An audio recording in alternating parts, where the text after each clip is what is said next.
Hello everybody. Welcome to a long time waiting for another episode of Uncensored, where your host, James Chen, aka jchensor, go on several rants about all sorts of different topics. And basically, I just complain about things and I yell in a potentially not safe for work fashion.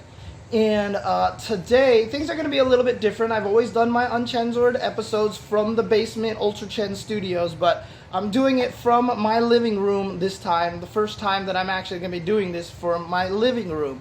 Now, I've talked about all sorts of topics in the past. I've talked about random things like Mario Kart Blue Shells. I've talked about all sorts of things and gotten mad about a lot of things. But today, I'm going to be talking about Street Fighter V. And one of the things that is happening is that Season 4 is upon us. We've already got an announcement that they're going to try to fix the input lag, which is great. And that'll help a lot for Season 4. But in my opinion, Season 4 needs a lot more than that. And there's a lot of suggestions that I've put into the game. A lot of people don't like the way the footsies work. A lot of people, hate the neutral in the game or don't feel like there's a lot of neutral in the game.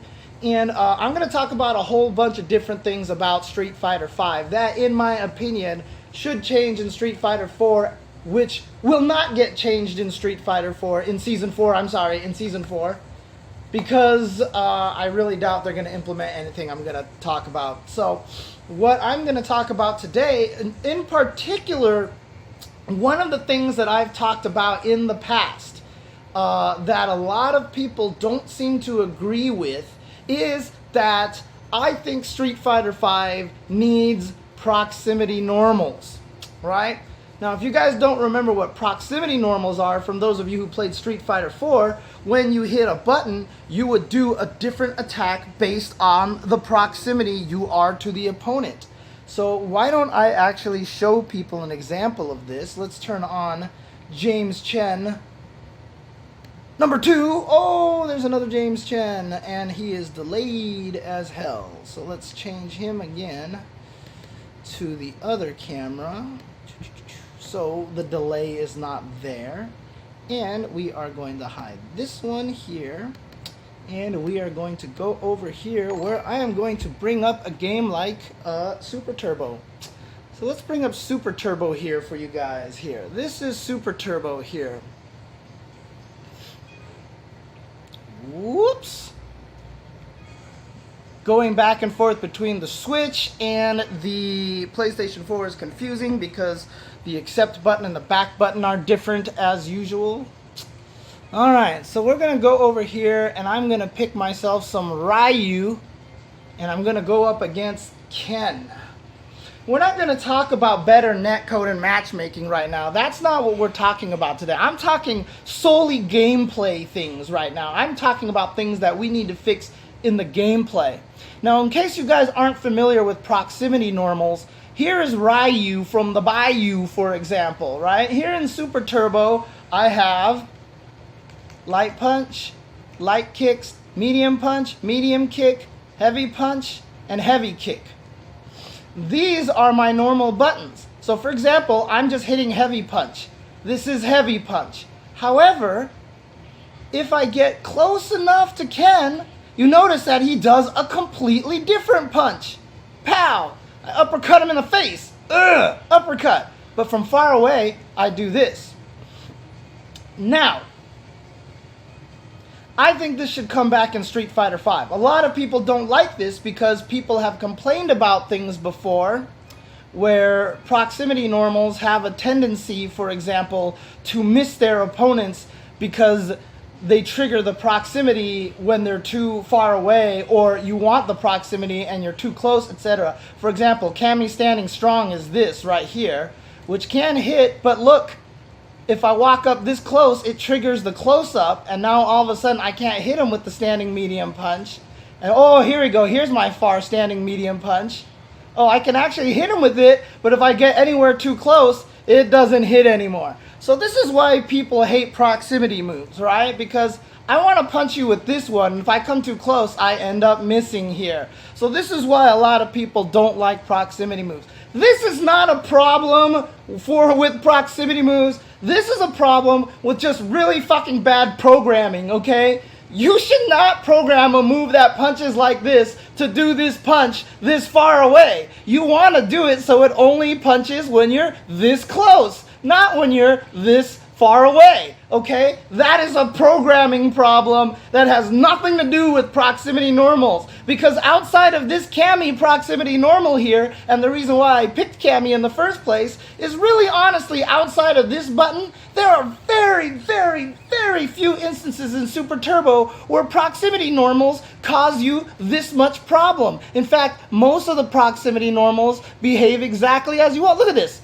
I'm still doing far medium kick here, and I can only do medium. Look at this. I'm this far away. I'm this close, and I'm still doing far. But for some unknown reason, it makes me do close medium punch, okay?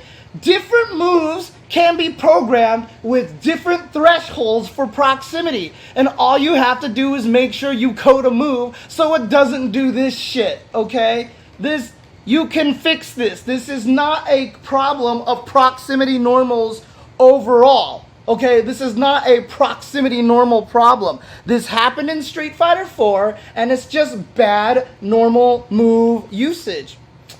So, let's go back to Street Fighter 5 here, and let's talk about why I actually want proximity normals in this game, okay? Let's talk about this again. What is it about proximity normals that I want so badly? Why does it matter so much to me that I want proximity normals?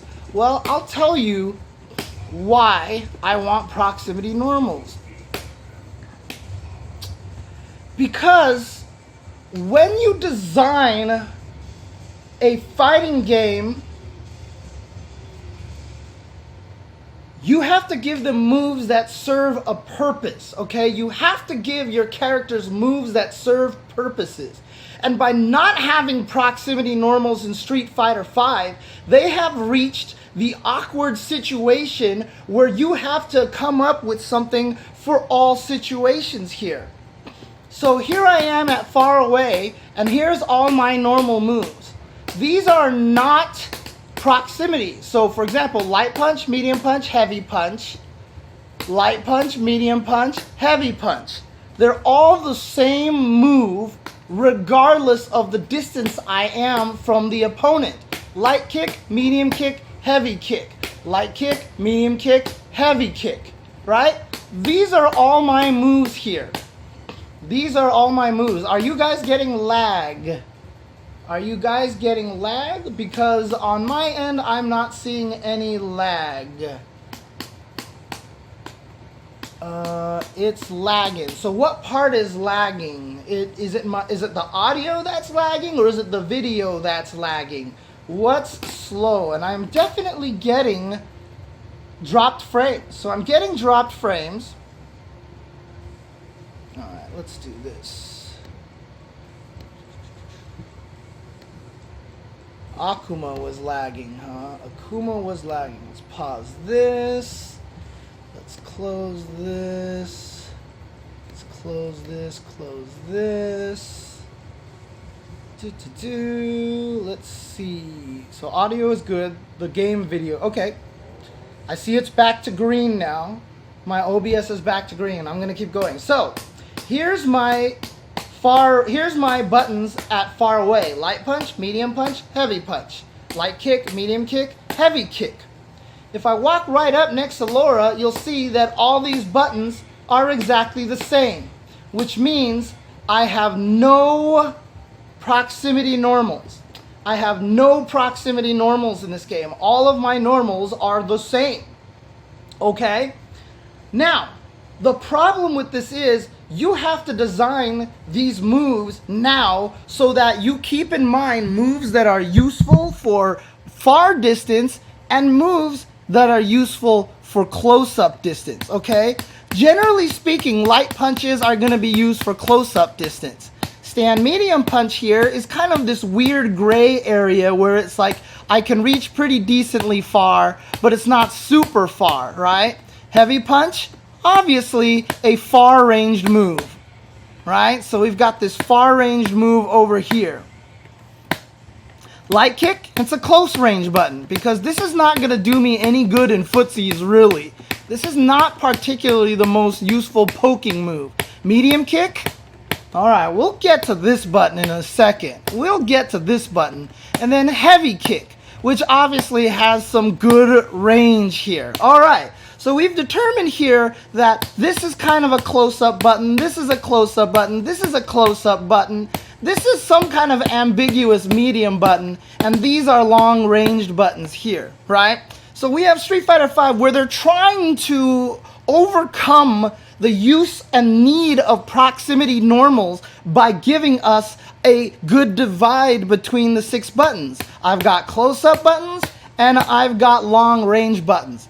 Here is the issue, okay? This is the problem, is that when you design moves for long range or close range purposes, I will talk about Dalsum and Oni, absolutely straight up beaches. That will be that is something I will talk about because a lot of people bring that up, and I will explain this, and I'll explain why that's not going to fix the problem either. But here we go. When you design a move that is a long range move, they are generally slower and they have a lot of speed and recovery. When you design a move that is a close range button, they are generally faster, they recover quickly, and they hit close range. This is the whole thing. So when they were designing Street Fighter 2, I'm sure that they weren't sitting around going like, you know what? Let's make proximity normals just to make the game more complicated, to make things all weird. No, what they probably did was design a game with a bunch of normals and then realized at point blank range, combat was shit. Because they're like, this is stupid because everyone has these stupid slow long range moves and light buttons are the best thing in the world because they're fast and short range.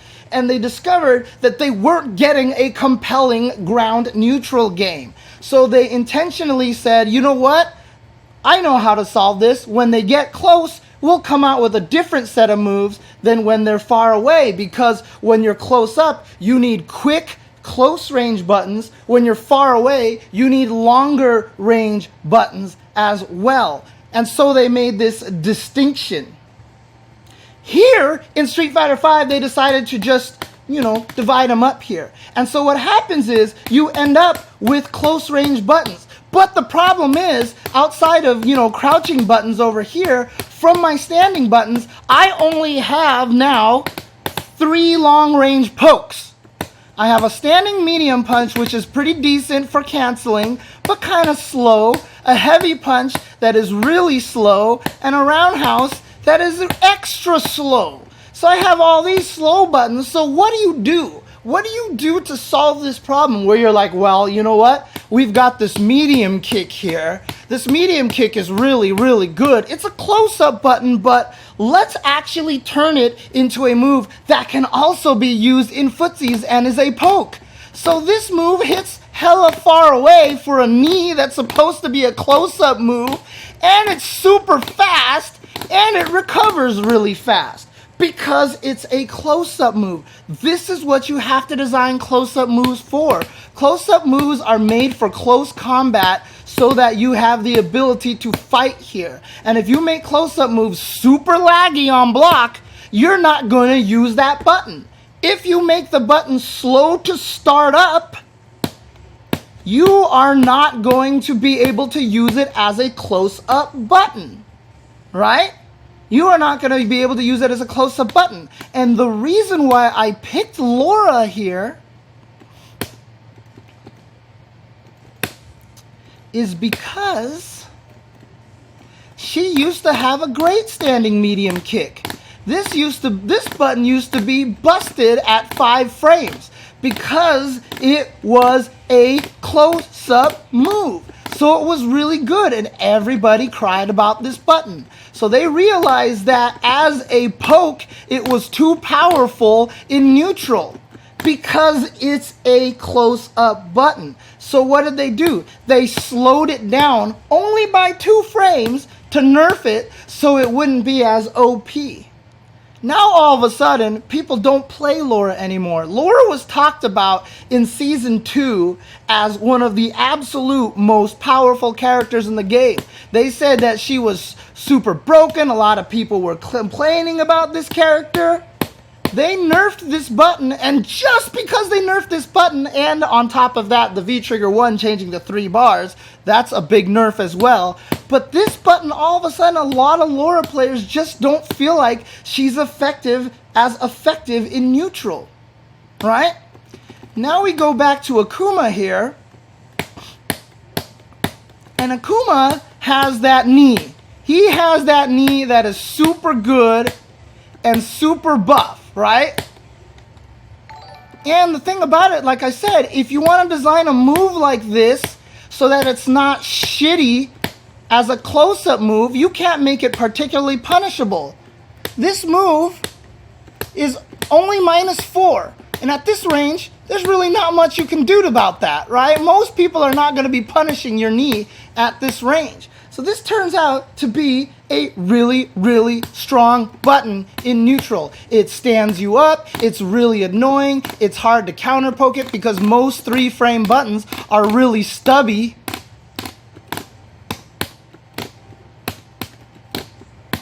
And you aren't getting punished by that, right? You are not getting punished by that. This is a close-up move. And as a result, you end up with a move that's either OP because you need to give them some pokes,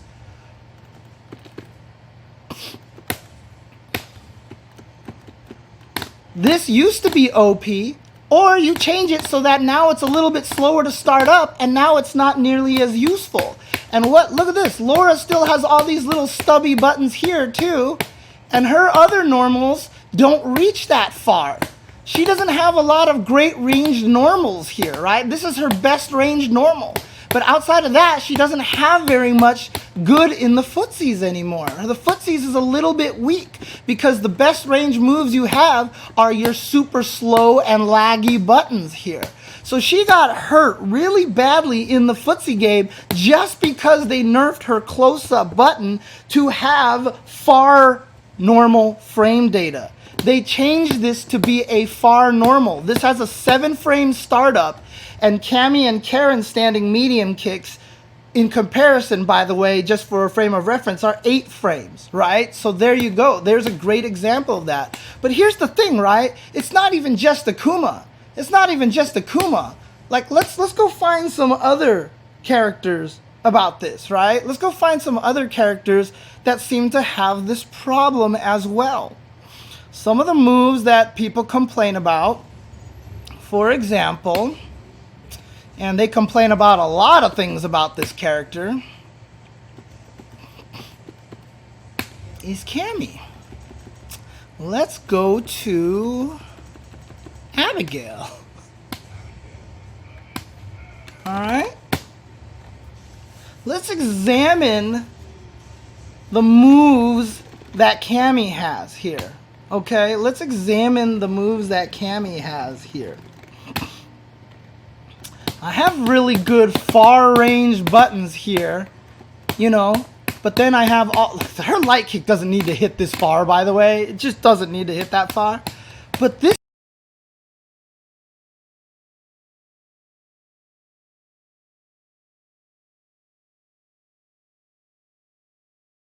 width.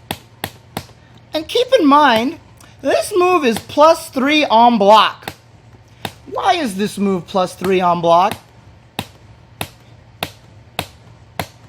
Because this is a close-up button. And you want your close-up buttons to be good in the close-up, right? So this is +3 on block. Not only that,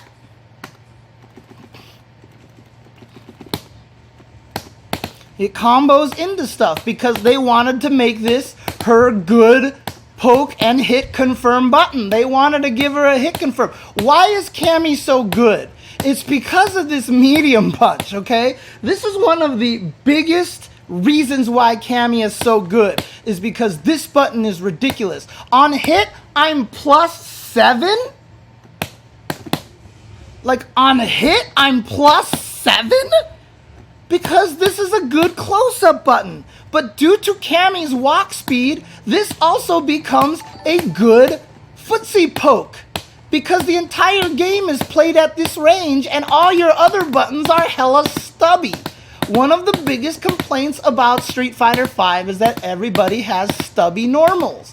And the reason why everybody has stubby normals, in my opinion, is because of the fact that you have this mix between proximity and far normals in footsies. If you decided to make these moves hit much further like this, then this button, and this button all become, completely useless in neutral.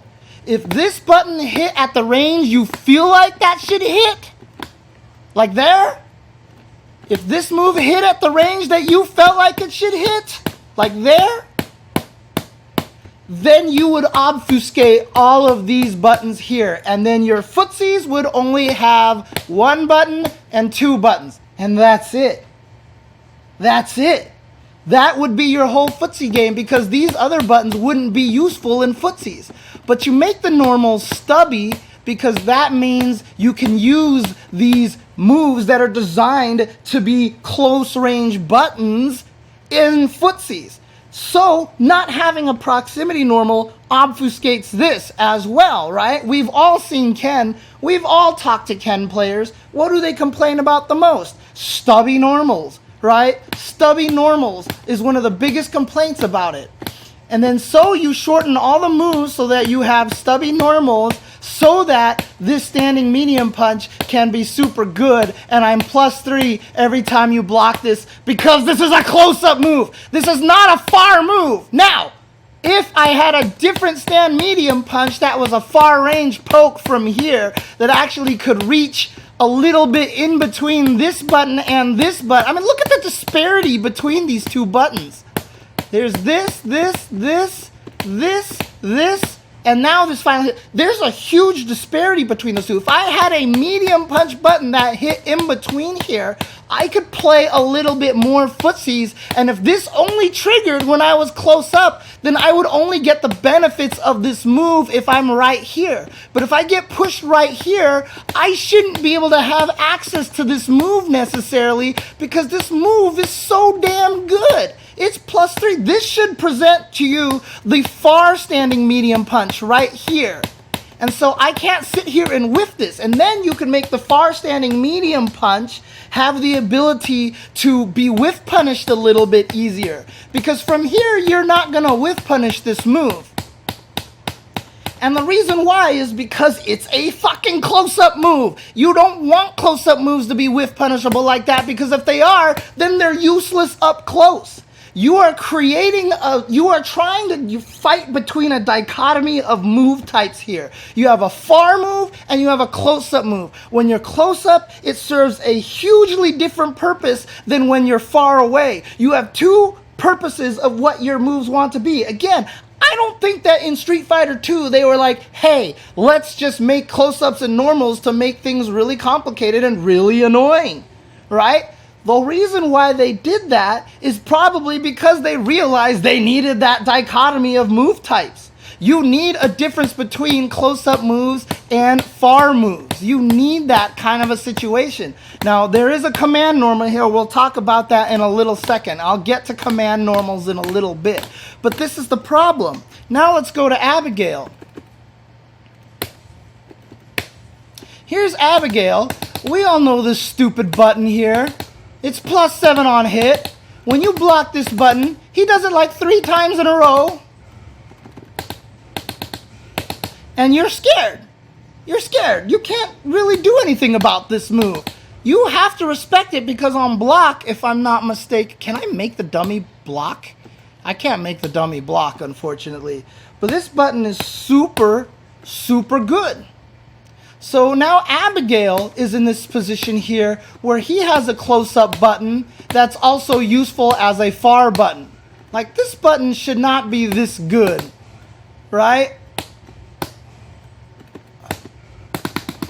Like that's what it's for. It's his combo button. It's his normal hit confirm button because none of his other normals are the hit confirm button. So they wanted to give him one, so they gave him this one that's super powerful and it reaches super far. Because the problem is, if you don't make it reach super far, he doesn't really have very many other good, like, you want to give him this nice mid-range poke. He doesn't really have that. Like, this one is really slow to start up, so you want to have a decent mid-range poke that's fast. And so you build this move here. So you try to give it a dual purpose, and all you end up doing is making it so that it's way too powerful in footsies. You can barely whiff punish it because it's so damn fast. And then when they get up close, I can do this. Like that. I can just do this. And it's so scary to deal with because on block he's plus. But you have to make a normal move plus. Alright, so let's make this move so that it's slower to come out and have more recovery frames. Now I don't have a hit confirm into that anymore. I don't have this combo anymore, which I'm not doing properly. Whoops. I don't get that combo anymore. So now I lose a close-up button that I desperately need. Alright, so we'll nerf medium kick so that becomes the button. But now now the medium kick becomes the button that's a problem, etc., etc., etc. What you're doing right now is that you are creating moves that need to have a little more purpose.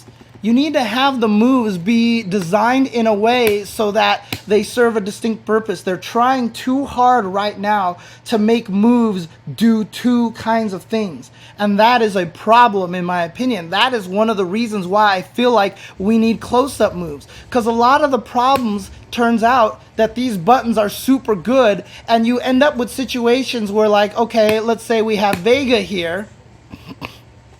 Who's another great character example? But Mika's standing strong was a problem at one point in time. People complained about that button. Balrog is another great example here. His standing heavy kick. Yeah, technically there is a way to stop the spam, but it's not done in a way that's conducive to good classic footsies. It's not how you want to stop it. You know what I mean? That's not the way that's not the way that footsies should be played, is having this button that's actually super good, like Cammy standing medium punch, for example. Like here, Vega, they wanted to give Vega this cool button that gave him advantage on blocks so that when he hits you, he can do cool combos. Whoops. Like that, right? So this button is +7, and on cancel, I get so much frame advantage, right? What is my frame advantage here? Oh, it doesn't show in there, okay. But I have enough frame advantage to combo that, right? But the thing about it is they don't want to make a medium punch cancelable into switch and let you be able to combo off of that, because that would be really buff. If I could do this switch and then combo, that's kind of broken, right? So they want to make it a heavy punch. They want to make it only a heavy punch that has enough hit stun that you can combo after you switch. However, if you gave Vega a standing heavy punch that reached super far away and was cancelable into that, and you could still do that, that would also be very broken. So what did they do? They said, I want to have a heavy button that's cancelable so that I can do cool combos like this, but I don't want it to be cancelable at far ranges because that would be too good. So what do? You give it shit range. You give it shit range and you end up with a button that you can't use in neutral. And they nerfed the range of this button. It actually was better before and they nerfed it. They nerfed it because this was actually kind of good. And they didn't want that. And so they nerfed it. They nerfed Vega. I don't know why you would do that.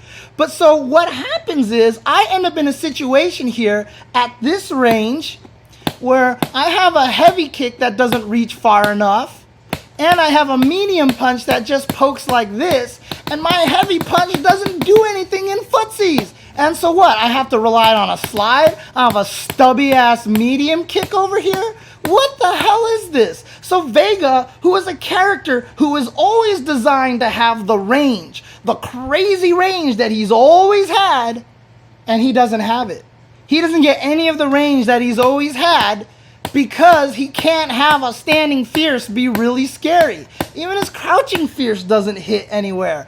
Forward heavy punch is a far-reaching move. It's still not as far as you want it to, and it's super punishable on block. Why is it super punishable on block? Because the game is designed around stubby normals. And the game is designed around stubby normals because you have no proximity buttons. So you have to, so if you give Vega this great button here that can absolutely punish people from far away, if it gets blocked, Cammy supers you.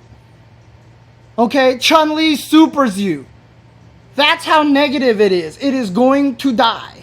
It is going to die. This button will die on block because it's so out of place as a super far-reaching move that you have to give it something really bad. Chun-Li standing fierce in Season 1 was a perfect example of this. It was a move with unusually far range and super fast on width and super safe on block. And guess what? Nobody could get past Chun-Li standing fierce. Everyone complained about that button because it was an anomaly in a game with stubby normals, because I don't have proximity normals. Why can't I have a farther standing medium kick than this? Why can't I have a farther standing medium punch than this? Well, it's because at close up here, then this might not be good enough to be used up close here. So give me a proximity normal medium punch that's better close up.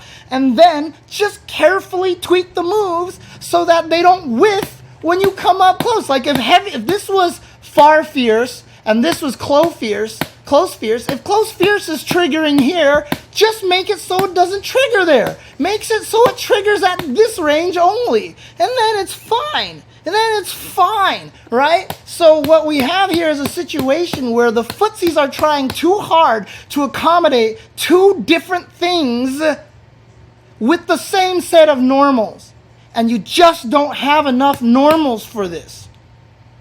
And so what happens when we actually design a character properly so that they don't have close-up moves? Well, before I get into there, let's go back to Balrog here.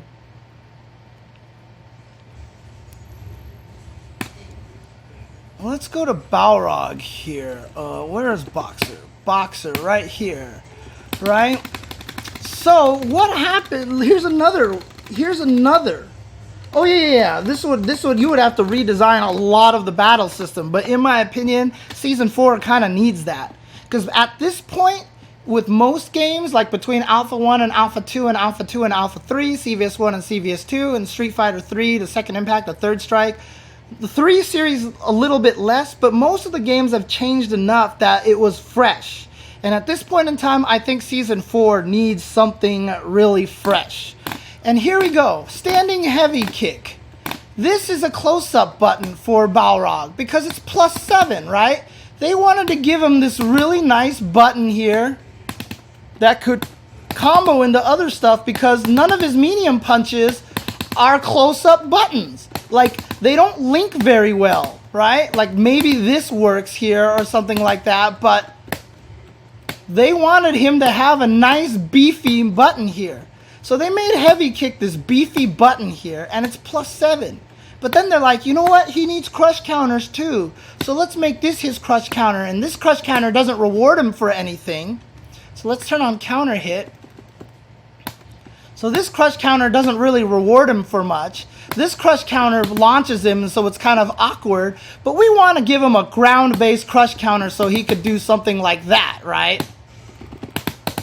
Like that. So they made it his standing heavy kick because the other buttons were taken up. If this were a crush counter that I could dash off of and combo, it would be too good, right?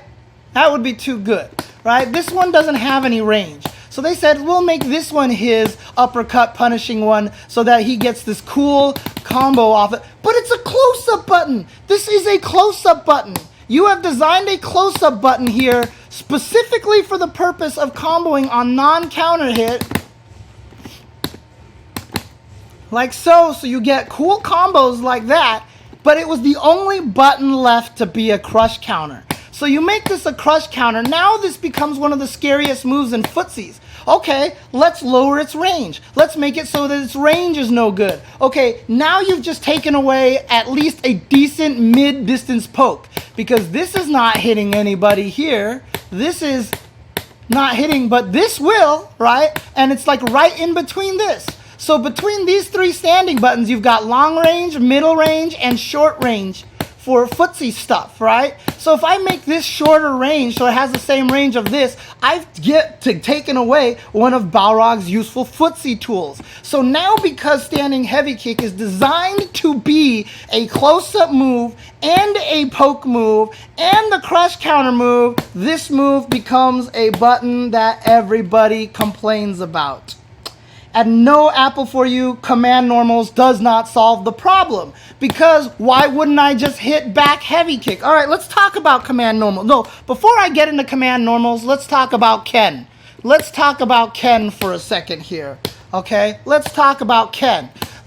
Ken is a character that I feel like is designed so that his close-up moves are indeed good close-up moves, and his far moves are indeed decent far moves. Guess what? Ken sucks in neutral. Okay? Because you designed him properly, that his close-up buttons are good close-up buttons.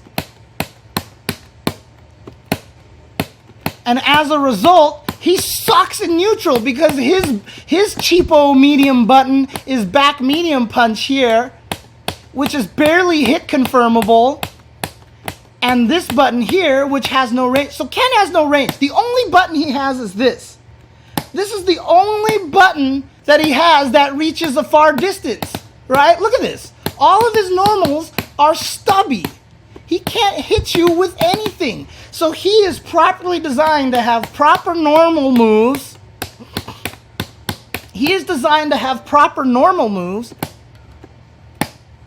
And that's why he sucks in neutral. So what do? Okay, let's make crouching medium punch a better poke. Like let's say this reaches here.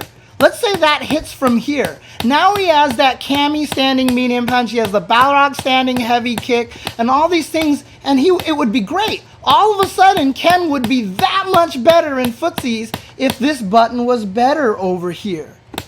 Right? I mean, he shines in mashing EX DPs. He should have been shining in regular DPs like he was in Season 1. I missed that. Make uppercuts great again, by the way. But that's the thing. If you design the characters with proper normal moves so that they're close-up moves, and this move, by the way, is crouchable. Whoops. So even though this is a pretty decent mid-range poke, you can crouch it, so it's not actually that good. And even Ken, all of his crouching moves have no range either. Look at this. Like, that should be hitting, man. That should be hitting. For Ken, this should be hitting. Right? So that's the thing, right? Now, if you make everybody else with Ken-style button variety, your game will be boring as shit.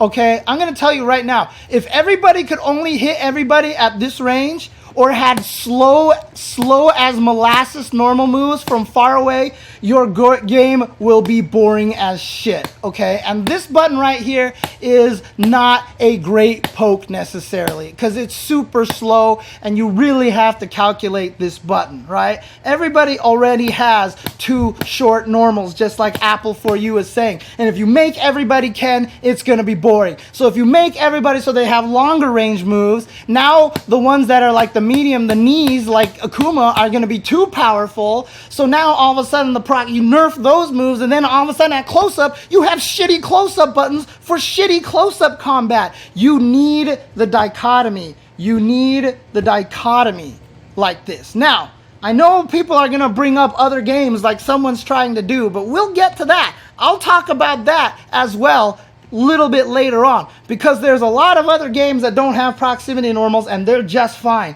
But guess what? There's a reason why they're just fine, is because they don't play like Street Fighter 4 or Street Fighter 5, okay? It is not a ground-based, very careful, neutral footsies game, okay? A lot of those other games have moves that reach this far. You shoot lasers across the screen and shit like that, right?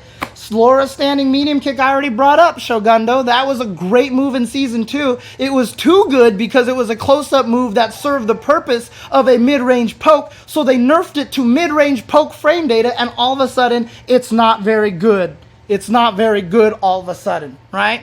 Now, someone brought up command normals, okay? Someone brought up command normals. I'm glad you brought up command normals. Just make them command normals and you won't have any problem with that, right? Just bring up some command normals and you won't have any problems with that. All right, let's take a look at that, shall we? Let's take a look at that. I present to you Dalsum in Super Turbo. Best character in the game who's not Vega. Best character in the game who's not Vega. He has command normals. And let me tell you something. These are the most broken ass shit moves you have ever seen in your entire life. These moves are so broken, they beat everything. They beat everything because you have access to them anytime you want, and they're designed as normal moves. They're designed. Have you seen what Dalsum can do with these close-up buttons? Because in Super Turbo, I have controllable far and close-up crouching moves. But these buttons are hella good. This is a beautiful anti-air because it's designed to be a good close-up button. This is a good anti-air. This button is so stupid. This button beats everything.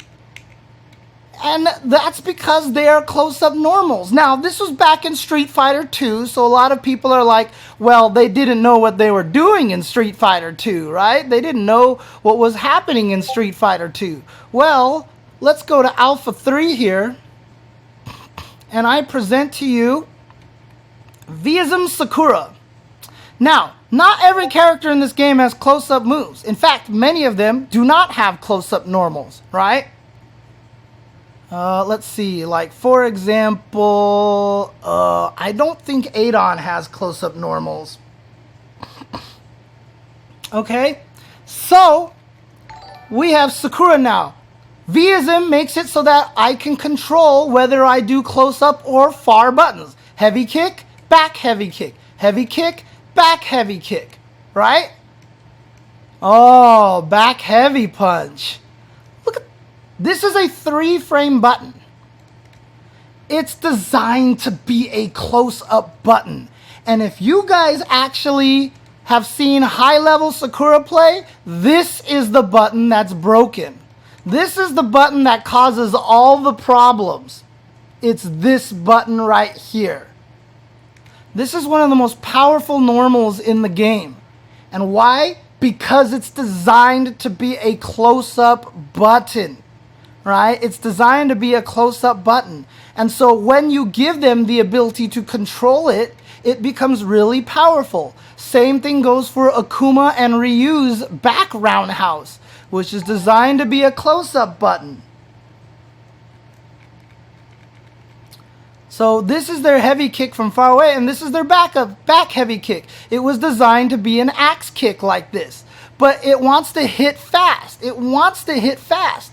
So basically what ends up happening is that this button becomes super good at this range where it has no right to be this good. Like, jab, jab, back roundhouse is way too powerful. Whoops, I didn't mean to Tatsu.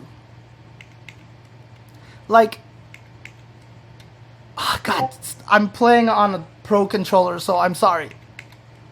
But this ends up being, oh my God, I'm trying not to hit down back. Oh, really? Really? All right. There we go. So this ends up being too good of a sequence right here. Right? So that's the problem when you just design close-up moves to have to be usable anywhere in footsies.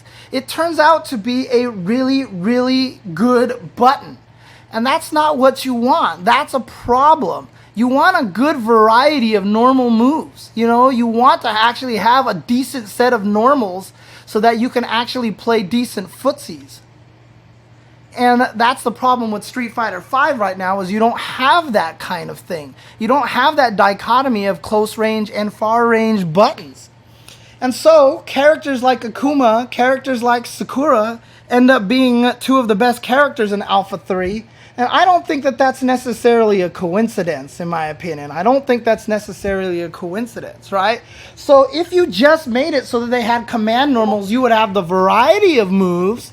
But the problem is you would still have access to stuff like this. Now, if you made them command normals and all of a sudden made this have shitty range so that you have the variety and you have the ability to control which one, and you design the back normals so that they have very stubby range so that they're all Ken-like, so that you can have all the good variety and everything like that. You're like, right, James? Doesn't that solve all the problems? Doesn't that solve all the problems if you just give all the characters normal moves that obey your laws that you have to hold back, right? I present to you... I mean, I could go to a huge number of characters, but let's go to this one.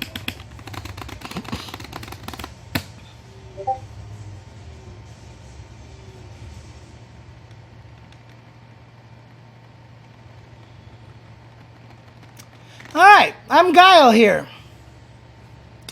I want to poke you with a good normal move, but I want to charge up for Sonic Boom. Fuck. The end. I'm Bison. Oh, sorry. Yeah, the Discord is running. Sorry.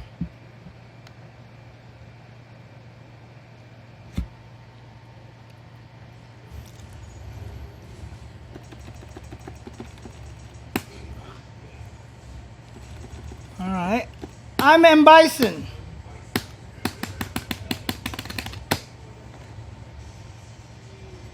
I want to poke at you with standing medium kick. Really, really, really good button. And it's also very excellently designed for knowing where to light scissor kick range. Like so. Alright? Alright, let's give him command normals. Fuck. That's it. I'm done. Now this is my standing medium kick. I don't have access to my far standing medium kick. So maybe the announcement of this is that you make it so that you just don't have charge characters. Bullshit to that one. I'd rather have the variety, thank you very much. I'd rather have the variety of characters, because there are some people who are actually prefer charge characters to motion characters, and I don't want to have both of them. But seriously, if you just give them back normals, all of a sudden you nerf every charge character. This was a problem that Chun-Li actually had in Street Fighter V. You can make them charge forward, but then now I have to hold forward to do a far range move, and I'm not blocking. You talk to any Bison or Guile player and ask them if they want to have close-up normals, command normals that they could do while holding. In fact, Super Turbo, they purposely designed it so that a lot of his back normals were not as good as his far normals because they wanted to nerf him. That was their whole goal. They wanted to nerf some of his ground moves. I know, Shinobu. I know. But I'm just answering it in case people don't know. Right, exactly. Urien had quarrel kick on back heavy kick, and they had to change it to down forward heavy kick. But this was a problem, like, in some of the betas, back and medium punch for Chun-Li was this button.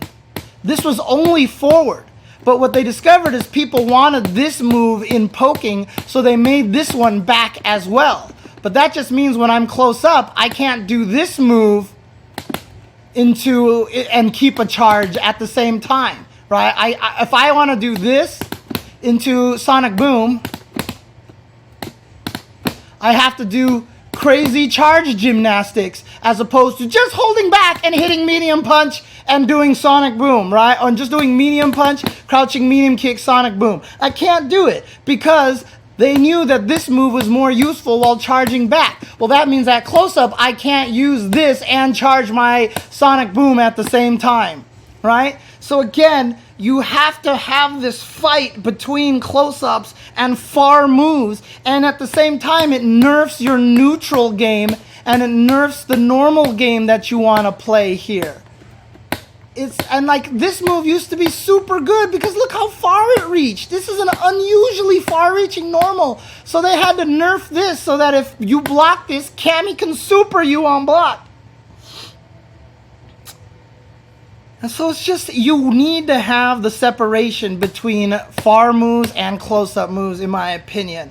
And that will make a much more compelling game. Then, not only then, here's another thing. Think about this. Let's talk about this. What are some of the accidental side benefits to proximity normals, okay?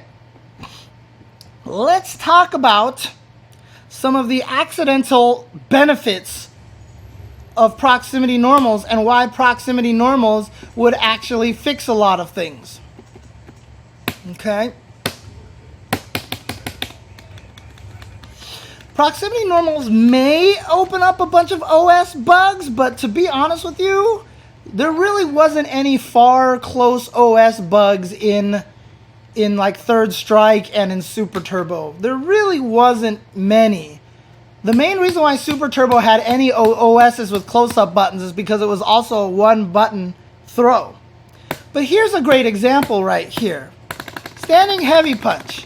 Alright, let's say this is my far standing heavy punch, okay? This is a really good button here. Everybody knows that this is a super good button, right? What's one of the most annoying things about this button?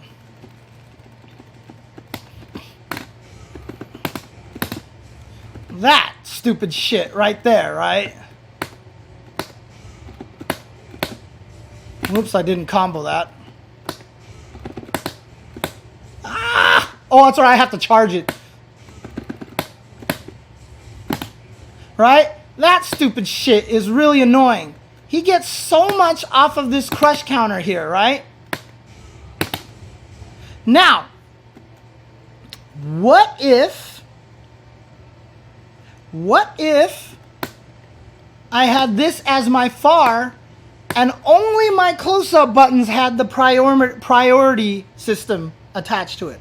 What if close-up buttons were the only ones that had priority system attached to it? If that was the case, I wouldn't be trading with medium kicks and getting a crush counter.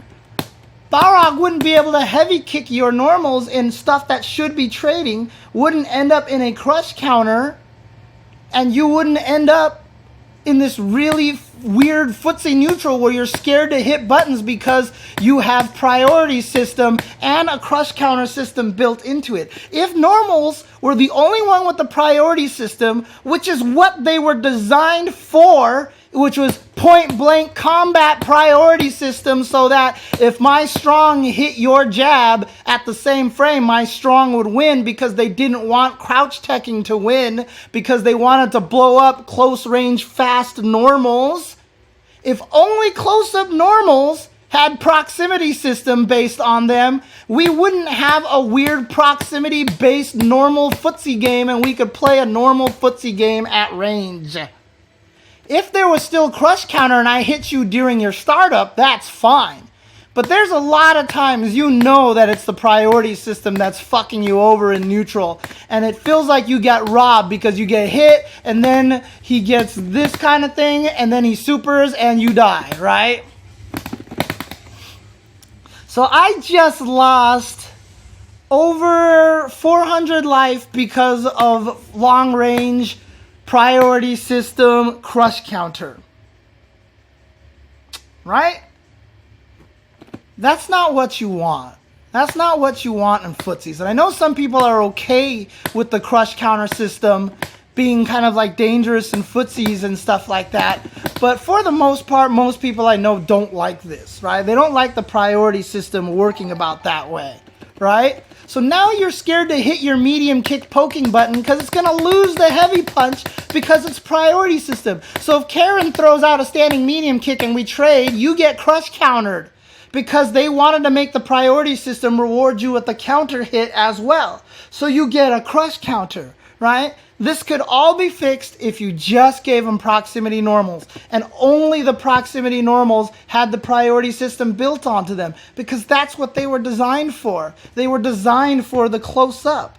They were designed for the close-up combat. And of course, yes, like some people are saying in the chat, you can change it so that, you know, you don't get this kind of dash up into combos and stuff like that. But let's face it, that's actually one of the more exciting things about Street Fighter V, right? When you actually see the crush combo and then you actually see someone get this big damage and a big reward for it, it's actually kind of cool. But if you're playing, but if there's none of this crush counter into dash stuff, I don't know, I'm not sure it would be as good. Or make it so that only close-up moves have it as well, so that you have to be close up to get this kind of reward or something like that. You know, there's a lot of different ways to solve it, but that's another way that priority system can fix the problem. And now when you actually do the priority system, I can actually give people really good long-range pokes that reach as far as they look like they should be reaching,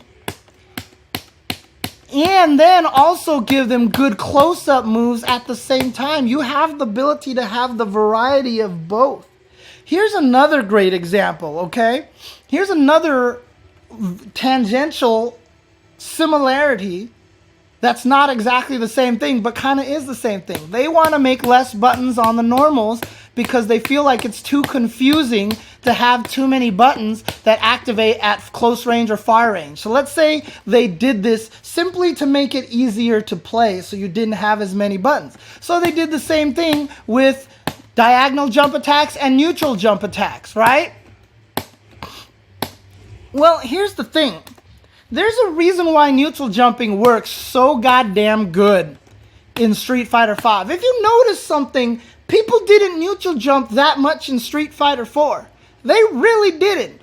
And in Street Fighter V, if you go play online and you go play on bronze and silver rank, neutral jumping happens everywhere. This is all everybody does, is neutral jump when they're scared. And the reason why is because their neutral jump buttons are their diagonal buttons. And diagonal buttons have to reach far, otherwise your diagonal jump buttons are useless. So you have access to your completely far-ranged jumping buttons in neutral, so this becomes too defensive. All I have to say is think about Street Fighter IV Cammy with her diagonal buttons in neutral. Do I have Street Fighter IV on here? Do I have Street Fighter IV on here? I don't even remember if I have Street Fighter IV. Yeah, I do. All right, let's jump over here.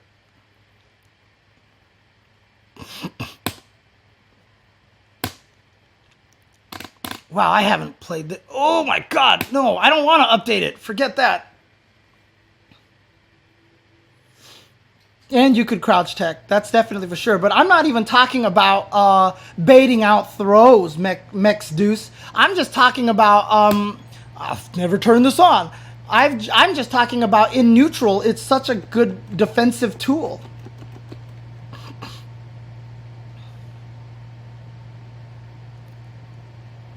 All right, let's look at another game.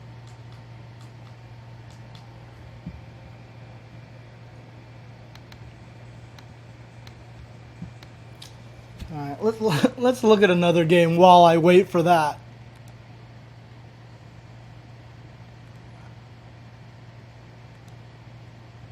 Look.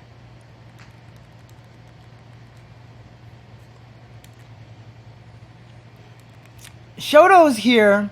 Their jumping roundhouse has always been one of their best buttons because this thing just has range for days, right? This is a great jump attack, and it's always been a great jump attack. If he had that during diagonal jump, he'd be super broken. So what do? They changed it so that these neutral jumps don't have the far range of their diagonal jump attacks, because they didn't want the neutral jump to be too good. This was almost an anti-Zangief strategy in Street Fighter 2, because Zangief couldn't really beat this button that well, and it already doesn't have great range, right? But if I actually gave him the range of the diagonal jump kick, like there, that would actually, if that was my neutral jump roundhouse, oh my god, it would be super good. It would be super, super good, right? You do not want to give Ryu that at neutral jump. You do not want to give... So in a very similar situation, you end up with moves that are designed for one thing being way more useful in another situation. Oh my god. Oh my god. Oh my god. Blast from the past. Dude, neutral jumping Blanca? Yeah, fuck that in hyper fighting. Fuck that move in hyper fighting. That is a great example. They didn't change that button, and he's too fucking good. That neutral jumping roundhouse is so fucking good. Ah, Cammy. Good God. It has been such a long time since I've played this damn game. Jesus.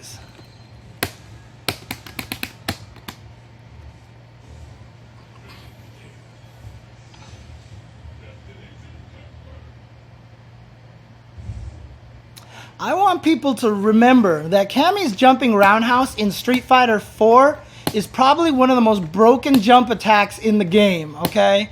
This thing reached for days, okay? I'm exaggerating a little bit, but this move is hella good, right? Jump Fierce hit really far down, was really, really good, right? Do you want Cammy in Street Fighter 4 to have access to those buttons when she's neutral jumping? No. And so what did they do? They gave her the shittiest suite of neutral jumping attacks possible. Wow, that hits a little further than I thought, but it hits way up here. They purposely gimped Cammy's neutral jump attacks because they knew if Cammy had this at neutral jump, she would be so broken. If that move was available to me in neutral jump, Cammy would be so broken because I can EX dive kick from that range as well. Okay? So, what did they do? They made sure they had different neutral jump attacks than they did diagonal attacks. Just like I have cool far buttons and cool close-up buttons.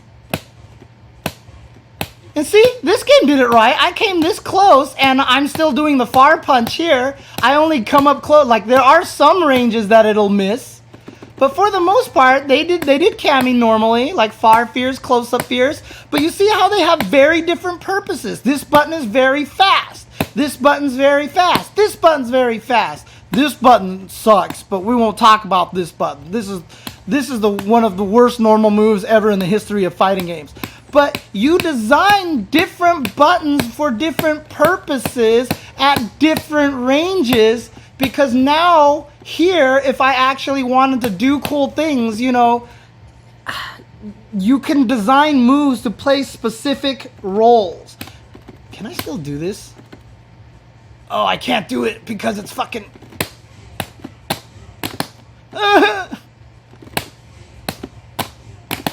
No, does that not work? Does that not work on Dhalsim? Does the Sako combo not work on him? No, maybe it doesn't work on him anymore. Maybe it doesn't work on Dhalsim. No, I suck. I'm sad. Anyways, but that's a perfect example. Yeah, Seth, right? I do have Edition Select. That's right. Seth was a great example. He had diagonal jumping fierce on his neutral jump, and that was too no, They gave them a different neutral jump fierce. It was just super, super good, right? So that's the whole thing. So they designed these different buttons that have different purposes. And in Street Fighter V, you don't do that. And so you have a situation where neutral jump attacks are super good, and then you end up with stuff like Kami, close strong, which are too good. Street Fighter V, in my opinion, needs proximity normals, and it needs different neutral attacks. It needs a different set of neutral attacks. Now, there are characters like in Third Strike, for example, that are designed well enough.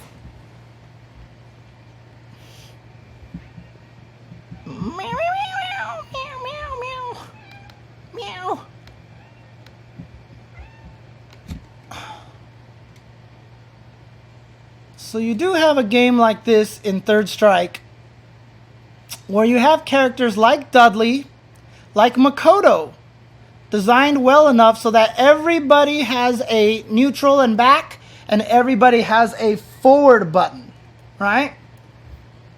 So if we look over here, for example, Dudley has jab, forward jab.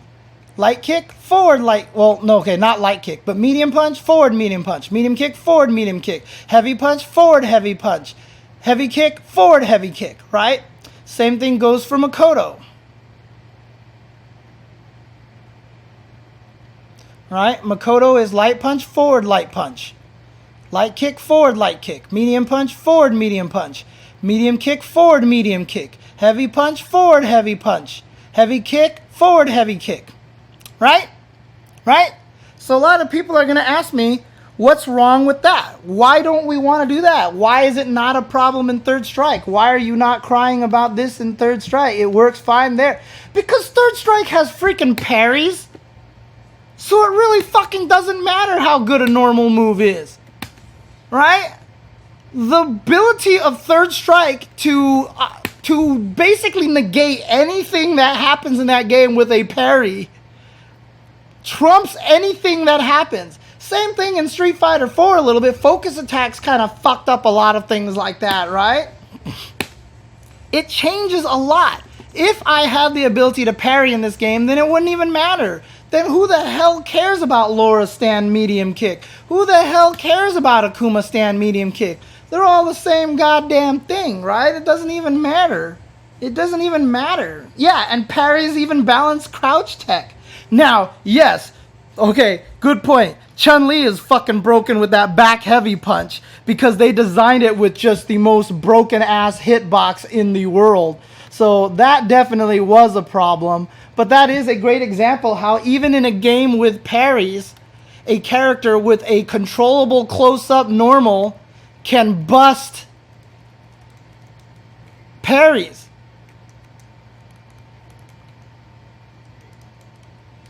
This move busts parries because it doesn't hit you, but but you can't hit it. So every time you touch a button, you get hit and you can't parry it. So a move that's designed to be a close-up button here is the super good far button and beats everything, and it shouldn't have been a command normal.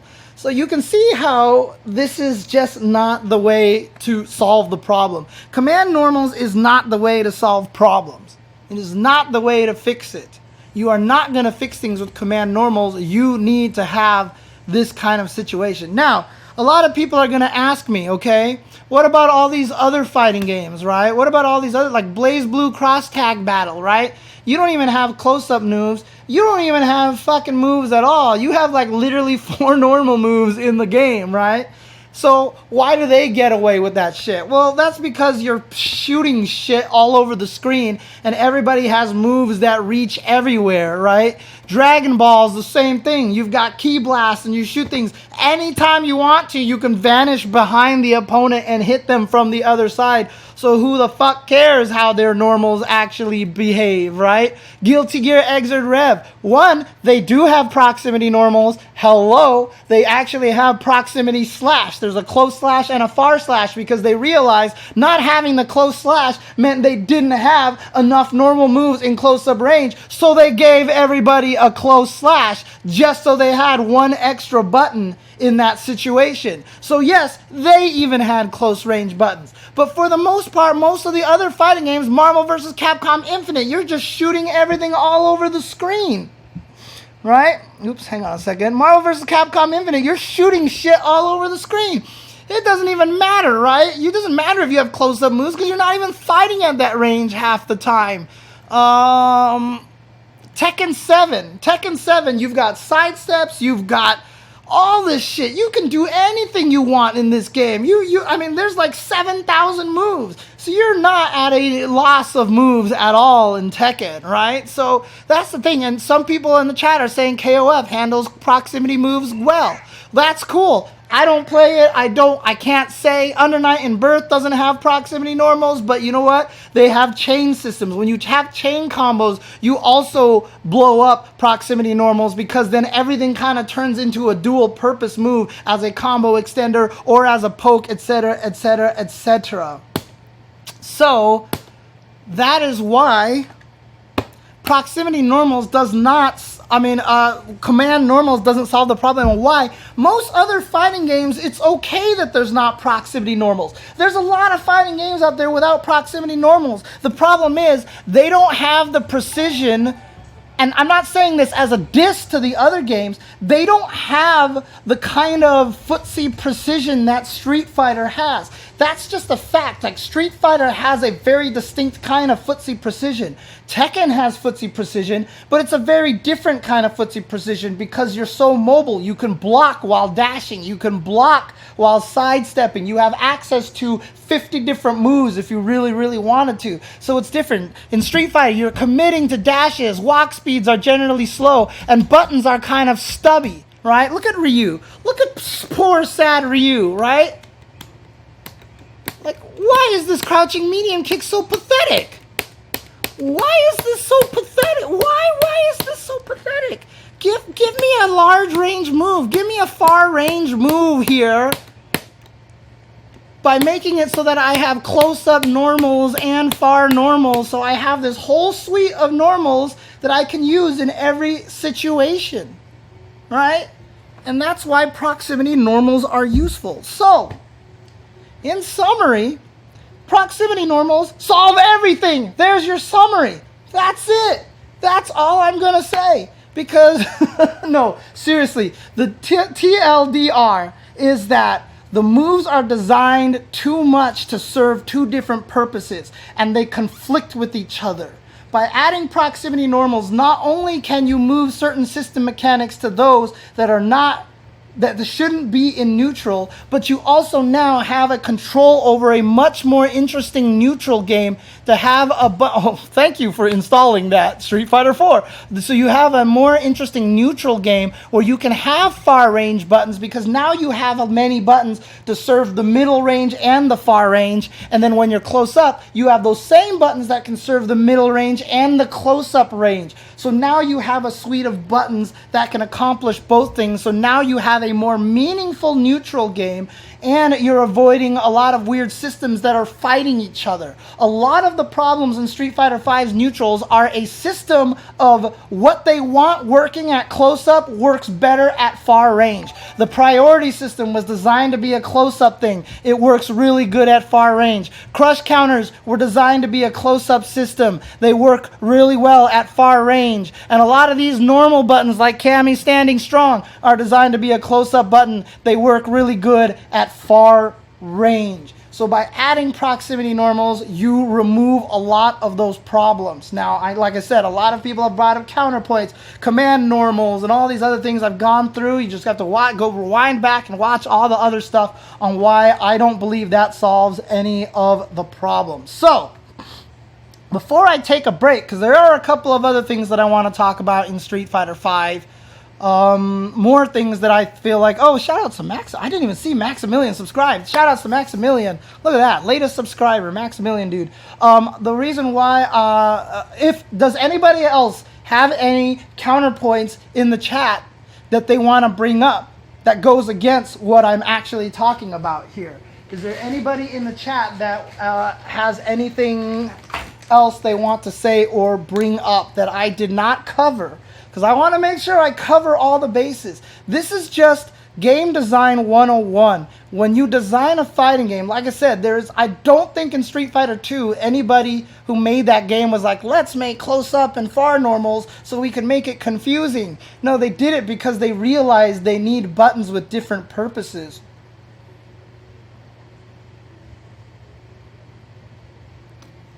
Proximity normals won't let you reach normals that don't have hurt boxes on recovery. I don't know what that means. Oh, you're just saying that that's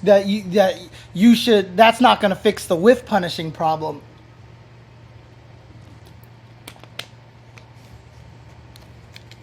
Opifex K2, going back to Street Fighter 4, how many useful close normals and useful far normals did most characters have? No more than 2 to 3 usually. Yeah, and most of them were the medium buttons. Right? Most of them were the medium buttons. And so if you actually tried to assign far and... Like, the only thing you can do really is make it so that all the fierce buttons are medium buttons and all the medium buttons are close medium buttons. And then that would be shitty because then you just have medium buttons all day. You don't have the dynamic of the 3 different speeds and stuff like that. The problem isn't just that you didn't use that many of them. The problem is they're all on the same button a lot of the time. And you want to have that variety to be able to switch it.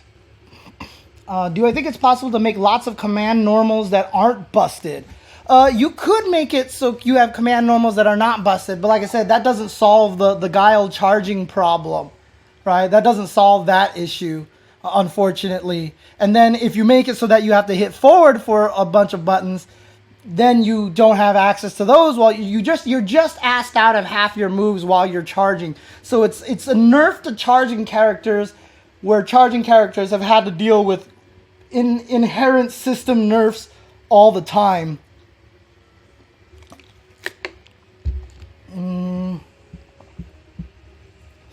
Would it help to remove CC from normals and move it to specials besides DPs? You could, but I think that would make the game even more boring. I think the game would be even more, the game would have, you would just have this, people already talk about how there's not much variety going on in the game, and so I think that would actually cause it to stagnate. I think the matches would actually slow down significantly. Having the crush counters on normals is kind of exciting. When you see someone miss an uppercut, one of the reasons why you get excited is because here comes the big damage, and it's fun to see big damage. It's fun to see big damage, so I like the crush counter system is in there. That is a Cobalt Flux behind me, yes. So, Koime, Samsho, Last Blade have no proximity normal. Again, those games play very, very differently. I don't know anything about Last Blade and Koime Embu, but Samurai Showdown plays very differently because it has the rebound mechanic. The jumps are very, very odd, and particularly in Samurai Showdown 2, you had like 700 different movement options and stuff like that, and the game was very much about a one-hit kill. So I talk about a game called Slice, Dice, and Rice that's actually pretty fun, in my opinion. It's a pretty good game. There's no proximity normal. You only have 3 attacks, literally 3 attacks, but every hit that hits you basically kills you. And so because of that, you kind of create this different dynamic in the game. Samurai Showdown is different because you're meant to be very tense. You're meant to have it so that if you get hit by a fierce, you feel that shit and you just lose a giant ass chunk of your life. It's a very different kind of footsies that can survive without proximity normals. I don't think Street Fighter is one. Look at it. CVS 1, no proximity normals, 4 buttons, right? Didn't work, so they went to CVS 2 and they gave them a lot more buttons. Right? Alpha 1, no proximity normals. Alpha 2, no proximity normals. Alpha 3, they gave some character proximity normals. It always goes down that path. It always goes down that path because in the end, I know they're trying to simplify things. But guess what one of the hottest fighting games is right now? Tekken. Tekken is one of the hottest games right now. People love Tekken. People are playing the hell out of Tekken. People are watching Tekken. I'm playing Tekken. Tekken 7 is fun as fuck, right? And guess what? You go to the move list, there's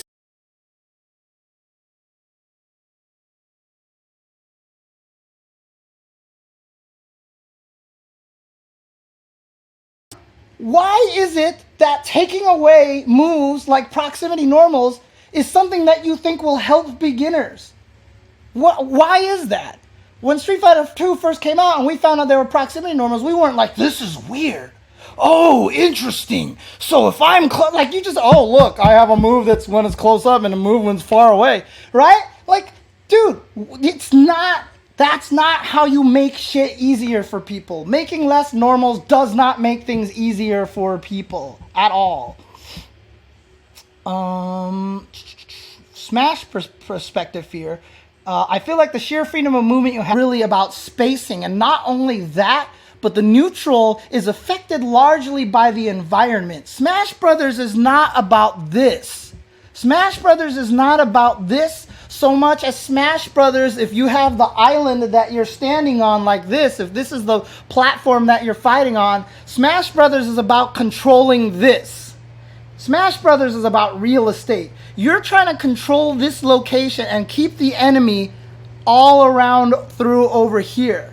So it's not really about this matchup here, so the normals don't matter. Smash is about here and putting the opponent out here. Because if you're out here, if you're on a ledge, or if you're trying to get back, or if you're not in a position where you can play in the neutral, it is a bad situation. Every time someone gets hit, that launches somebody into a position where they're no longer in the neutral. And so now you're into this game. In Street Fighter, while you're hitting each other, you stay in the neutral the whole time. The neutral is the game. Smash Brothers is about trying to make sure the other guy is never in the neutral. And so having that kind of variety of normals is not as important. How I feel about the priority system on normals. Like I said, I like the priority system on normals. Third Strike had it, but it doesn't matter because Third Strike had parries. And two, if they made it so that the priority system on normals only worked on close-up normals, then I think it would be a better system. I think it would be a better system. What's a good neutral balanced character in Street Fighter V then? I would say Menat, maybe? Because she has all the far range buttons. She doesn't have the close range buttons. So she's playing the game that everybody else should be playing because she has the range on her normals. And really, she only has one really good close-up, which is standing light kick. That's literally her only good close-up moves. But that's why she sucks when you get up next to her. But she still has the most compelling neutral out of everybody in the far range because she has the mid-range, the far range, the buttons that go this way, but they're all laggy buttons so that you can actually get in on them. What's your opinion of new Darkstalkers outfits? I think they're a little too much.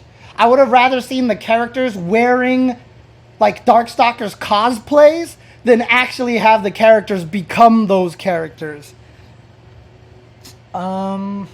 Yeah, if you're Soccer, you can do 50% off anti-air with Menat, but that's obviously because he's got orbs. Orbs are a different thing. Orbs are a different thing right now.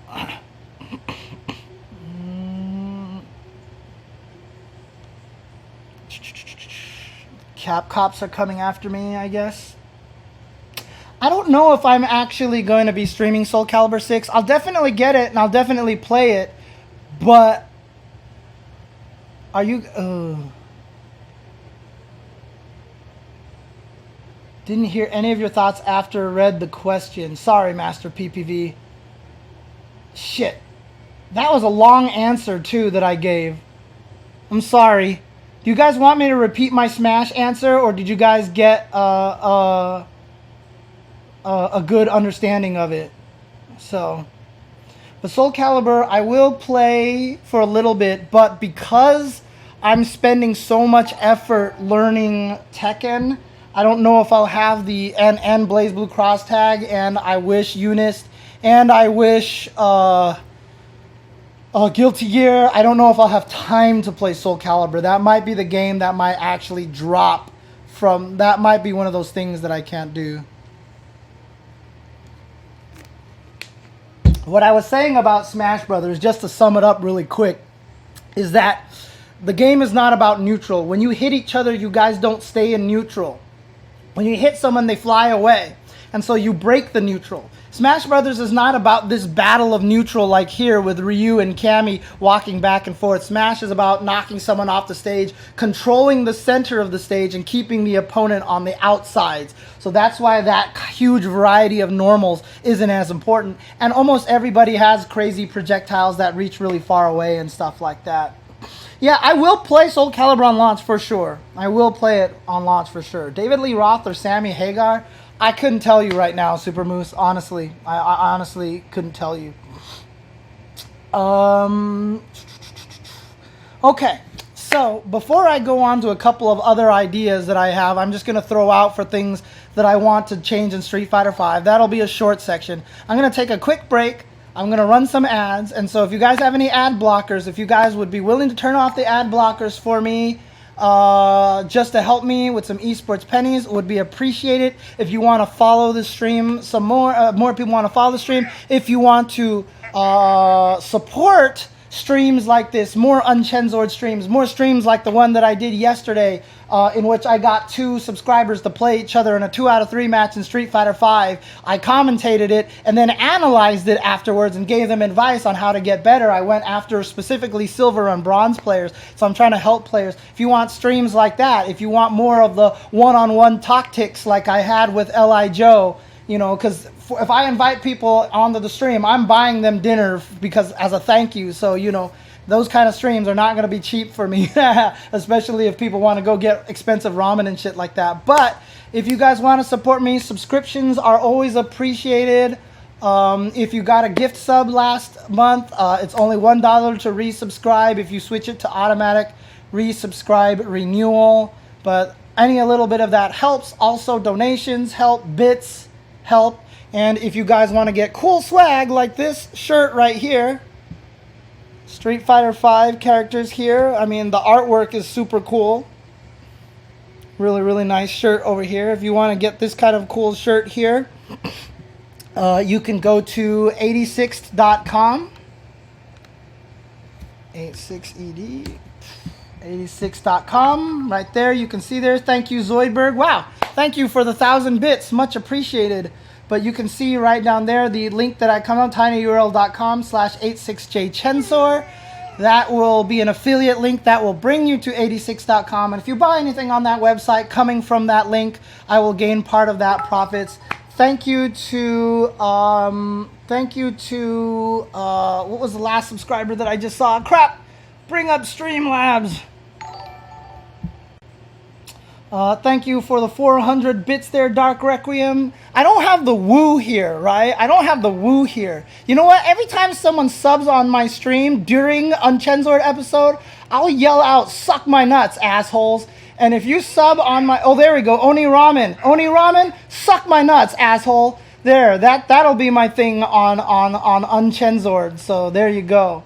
But if you give me bits, I'll think of something else. I'll think of something else on there. So if you sub to my stream during an UNCHENSORED stream, I will definitely to... Radaka, suck my nuts, asshole. Oh, man. Oh, this is too funny. Shoutouts for the bits here.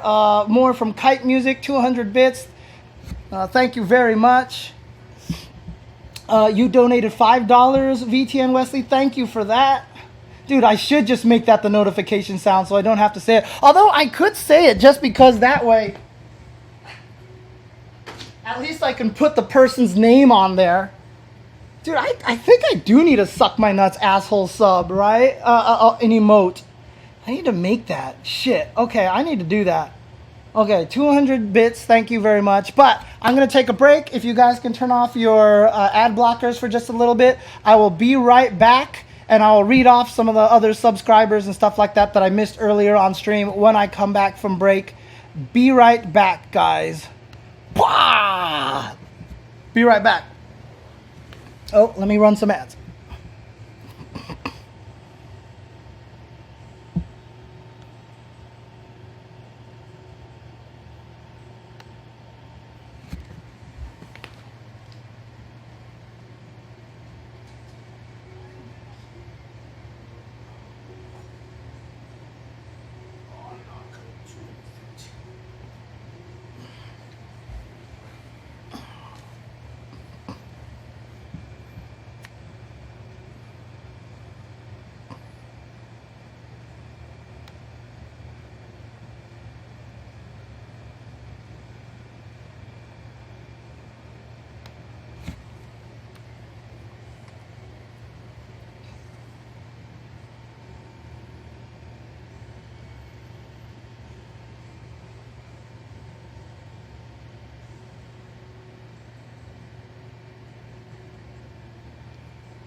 Tetris Ultimate. You know, I barely played it. I barely ever played it. I can't wait till Tetris Effect comes out. I'm really all there for it, so...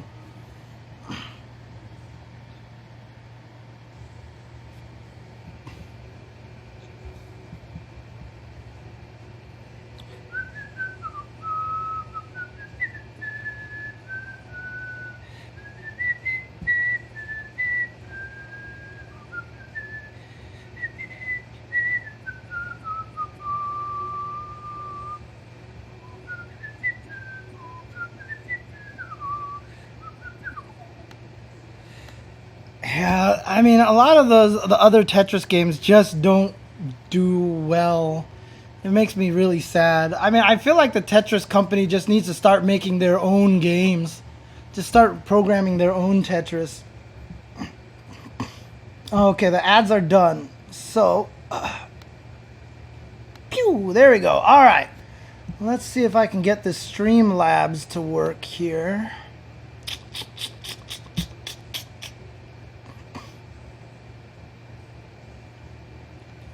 And the filter on my alert box.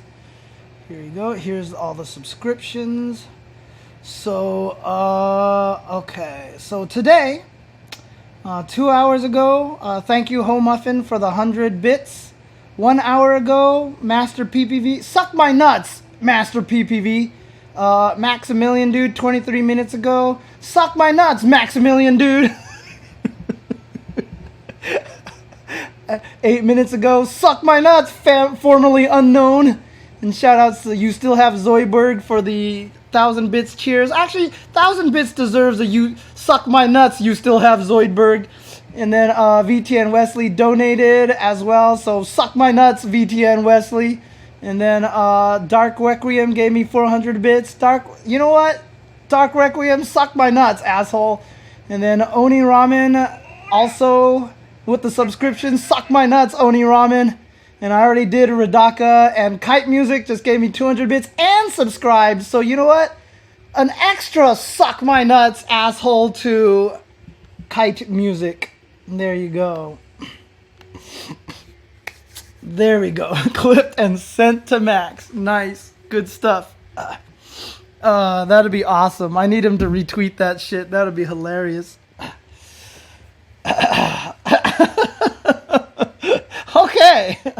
Okay. VTN Wesley, there's actually a lot of lore behind the suck my nuts asshole tweet. And it will be told soon. It will be. I have plans to tell that in a very specific way at some point in time, because I've actually heard people are actually trying to profit off of it. Like, some people want to try to make Teespring stuff off of it and everything like that. And that actually kind of hurts my soul. There's actually a really good story behind it, and there's a lot of there's a reason why I never deleted it from my timeline, because it actually is something that I really wanted to say, even though I didn't actually tweet it, but other people are trying to profit off of it. So I need to do something to try to curb that a little bit at some point in time. And when I do, I'll tell the whole story. So don't worry about that. I will definitely talk about that. So, shout outs to Jinzen for 100 bits. Oh, fuck it. Suck my nuts, Jinzen. Dude, that's the crazy thing, is I get people retweeting that shit all the time that have, like, nothing to do with fighting games. It's crazy.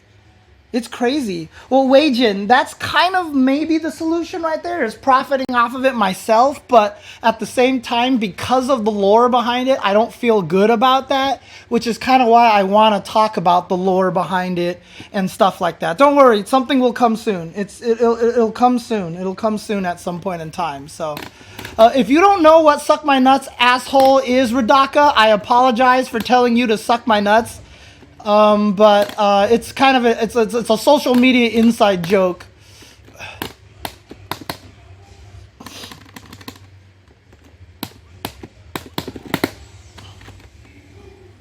Okay. And 11K retweets doesn't even come close to how often that's been retweeted, because trust me, people have been retweeting that shit like crazy, dude.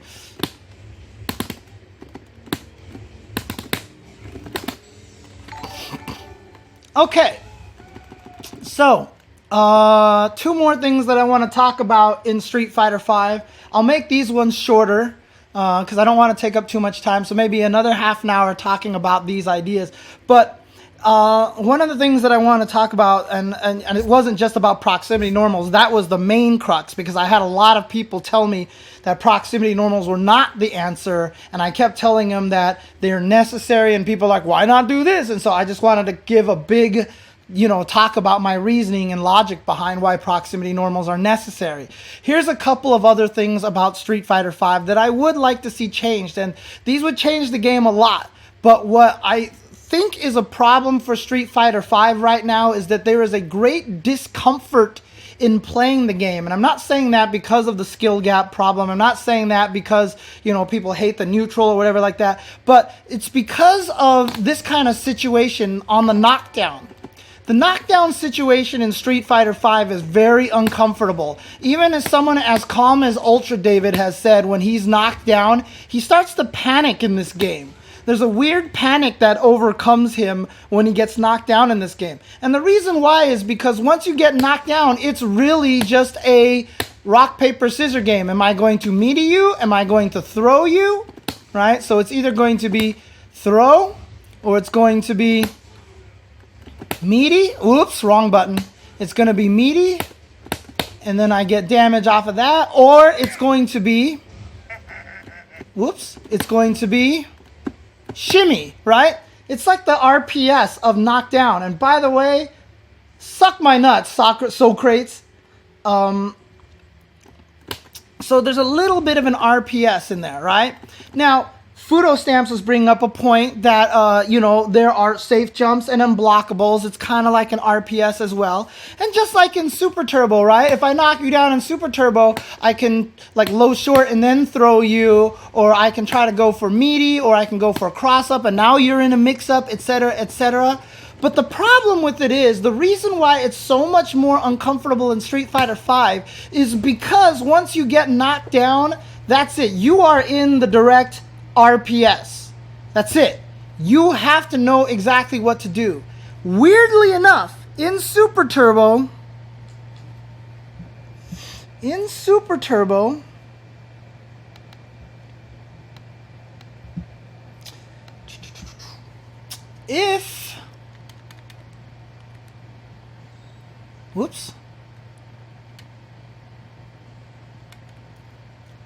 if you knock me down,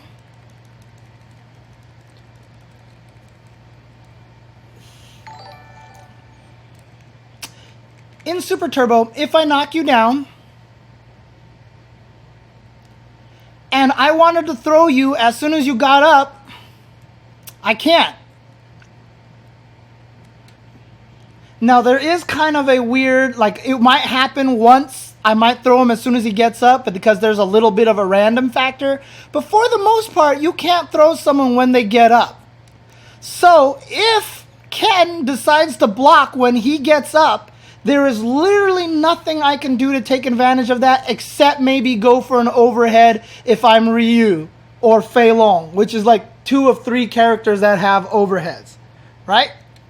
So if he gets up and chooses to block, I can't throw him at all. So now you ask, but that's fine, James, but you know what? All you're going to do is cross up, and now you're going to put him into that mix-up where you cross him up. Ryu, cross him up, please. There you go. Cross him up, and now I'm either going to throw you, or I'm going to safe jump you, and I'm going to throw you, or I'm going to, etc., and put you in the mix-up afterwards, right? So I'm going to cross you up and either go low or cross you up with a button in the throw, or I'm going to cross you up and then, go for it, all sorts of things like that. But yes, but the thing about it is, if I choose to get up and block, I can always do that. And there is a sense of success. Like when you get knocked down in Super Turbo, there is a sense that at least if I get up and block, I can block. And after you block, the mix-up comes. And that just gives you just enough of a psychological difference that makes you feel comfortable enough that you don't feel this weird panic that you do in Street Fighter V. In Street Fighter V, when you get knocked down, you just enter instant panic mode instantaneously. And it's such a minute thing. It's such a stupid thing because, yes, in essence, in the long run, if I knock you down in Super Turbo and I have a perfect cross-up setup and I put you into that mix-up anyway, you're still in the mix-up. But it doesn't matter because psychologically for the player, it feels that much better for beginners and for people trying to make it through bronze and silver that if I get up and I decide to block, there's nothing you can do to me. And that is such a huge advantage. So let's talk about the other games like Third Strike where you can throw somebody when they get up. You can try to parry. You can try to do all sorts of things in a lot of the other games. In Street Fighter 4, you had a lot of these situations, but you could backdash. Focus backdash blew up safe jumps, right? You would actually absorb the junk attack and backdash away. You could OS and chase it down, etc., etc. Now people are going to say, but James, Street Fighter 4 had Vortex, right? Vortex put you into an RPS situation, and that kind of sucked, right? What's the difference? The difference is, it's not different. It sucked. That's why I quit Street Fighter 4, because I fucking hated the Vortex, because I thought Vortex was stupid. That's why I stopped playing Cammy in that game, because that's how you played Cammy, because you Vortexed people to death, and I thought that was the stupidest way to play Street Fighter. I was like, I'm not playing Street Fighter anymore. This is not how you play Street Fighter. So I quit the game. I hated Vortex. I still hate Vortex. If you ask me whether I like Street Fighter V, this throw meaty game here, more than I like Vortex, I actually like this more than I like Vortex. I hated Vortex in Street Fighter 4, right? So, I think that a change that I would like to see that would nerf this game, this wake-up game right now, because this is what Street Fighter V really kind of boils down to. This is a lot of what Street Fighter V is this knockdown game here, and I'm doing a bad example of this because I'm using Ryu, and Ryu just fucking sucks at this. Let's just pick Cammy. Fuck it, let's just pick Cammy because Cammy is ridiculous. I mean, there are some people who likes Vortex, but I'm not a fan of the Vortex at all. I've never been a fan of the Vortex.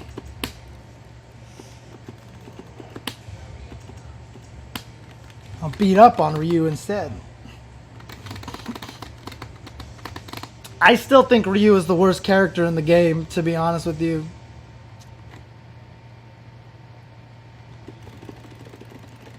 So here's the thing.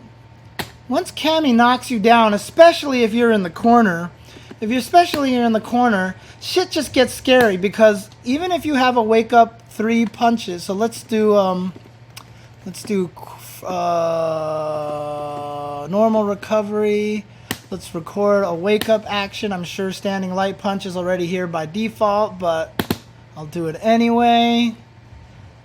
And then turn this on. So if I throw him, I don't get a true throw after this, right? There's no way for me to get a true throw loop with Cammy here in the corner. But the problem is, if I think you're going to do that, then I'm just going to do that, and then I knock you down, and then I'm just going to keep blowing you up, right? So there's this mix-up there, right? So you're not going to wake up with a standing light punch. You're going to try to do something else, and you're going to block, right? But then if you block, that's what gives me the opportunity to walk up and throw you again, and then walk up and shimmy you, and then drill you and put you in the same goddamn mix-up again. And guess what? I have to deal with this same mix-up, and you can never get away with it. There's no point in time in which you feel like you're ever going to do anything right. That's the hardest thing about Street Fighter V, is you get no successes in this game. If someone blows you up in the corner and does this and then walks up and then throws you and then all of a sudden meaties you the next time like this and then shimmies you, like, you just don't get any successes and it feels really shitty, right? Yeah, don't get cornered for sure, but like, yeah, this is hardcore Street Fighter. Get good, scrub, right? But at the same time, if you're going to design a game and get good scrub and to this level where everyone is just scared to do anything and no one's having any fun, you're not going to have a scene. That's just the way it is, right? We have a scene right now where we're getting 25 players at Wednesday night fights, you know, and where it started at 100 and stuff like that. And a lot of it is just because I just feel like the game is not presenting people the enjoyment that a fighting game should be getting out of it, right? So here's the thing. You're just losing all. You're just not getting any enjoyment out of it. One of the things that I would like to see in Street Fighter 5 Season 4 is I would actually like to see that if you do not quick rise or back roll, you cannot be thrown for 5 frames when you get up. That's what I would like to see.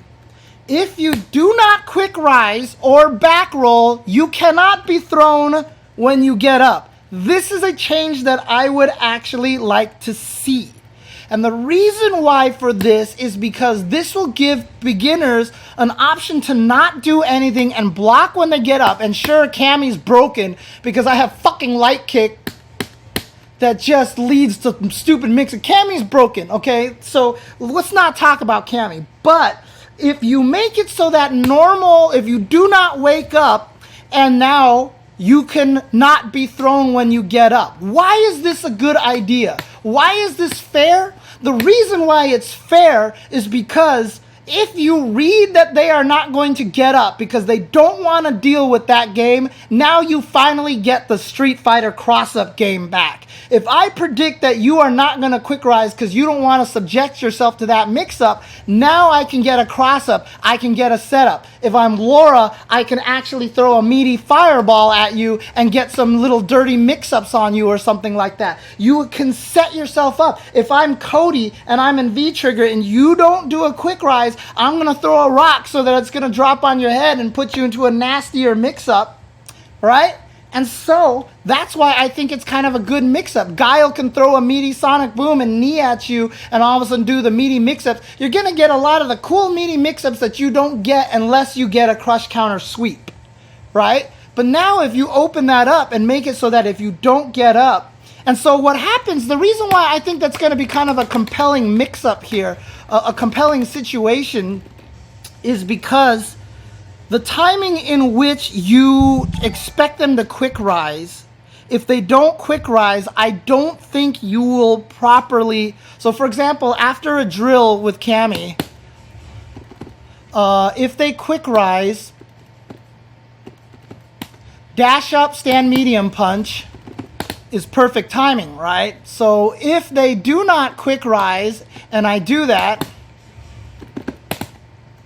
like, okay, so maybe I can still find a safe jump setup.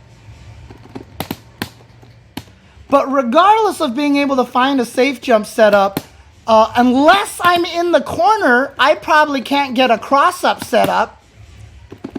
So obviously over here I can get a cross-up setup. Like so, right? But if I'm in the middle of the screen and I'm expecting a quick rise and he doesn't get a quick rise, I would have to find a safe jump setup, but I'm not going to be able to get a very good cross-up setup or something, or just make it so that normal wake-up, they get up a little bit faster so that, or not, who cares? Let it so that you can cross them up and stuff like that, because you'll get that kind of ability to have that cross-up mix-up game now, but the opponent will be able to block. Now, of course, that opens up the risk that this game is coded like Street Fighter 4 and that there are unblockables in this game, and we just don't know because it doesn't matter, which would be a problem. But that's just the thing, right? So now if you're a player who's getting mauled in the corner because every time someone knocks you down in the corner, you're fucking scared as hell because you don't know what to do, and there's no advantage to not getting up. If I do this and you don't get up, it doesn't matter. You've all seen Tokido. Here, I'll show you Tokido. I don't even know what the sequence is example, but we've all seen Tokido throw in the corner, walk up, do low strong, low jab, low strong for like all the different meaty timings. There's literally no advantage to not to just don't do anything, to do a delayed wake up in the corner. There's like almost no point to do that in most situations, right? It's like, it's just, there's no worth to it. And so I feel like if you made it so that you can't get thrown when you get up, right, if you don't do a quick wake up, I feel like that adds to a lot of the mind games in the game. Oh God, V customs if they add custom combos in this game, I don't know, man. It depends on how they implement it. It depends on how they implement it. But you know, Tokido always does this thing where he's like, well, I don't know what he does. I'm not sure what his setup is or what the knockdown is. But you'll see it when like they don't get up, then he goes like, and then stand like he whips all these buttons, and then all of a sudden he has this crazy meaty anyway, right? There's really no advantage to it. But if you do this and then you don't wake up and you know you can't be thrown, that just gives you one more chance to feel like your character got up off the ground and you're playing the game. The problem is at low levels, when you fight someone who's better than you and they guess right every single time, and then every hit leads to a knockdown, and you're into the same situation, and they shimmy you, whatever, and then they keep doing this, and you don't even feel like you can get up off the ground. That's just a shitty feeling. Thank you, Boats and Joes, for the donation. Much appreciated, sir. And by the way, Boats and Joes, suck my nuts, asshole. But that's just the thing, is you're not giving players the ability to feel like they're getting up and playing the game again. Even if they get up off the floor,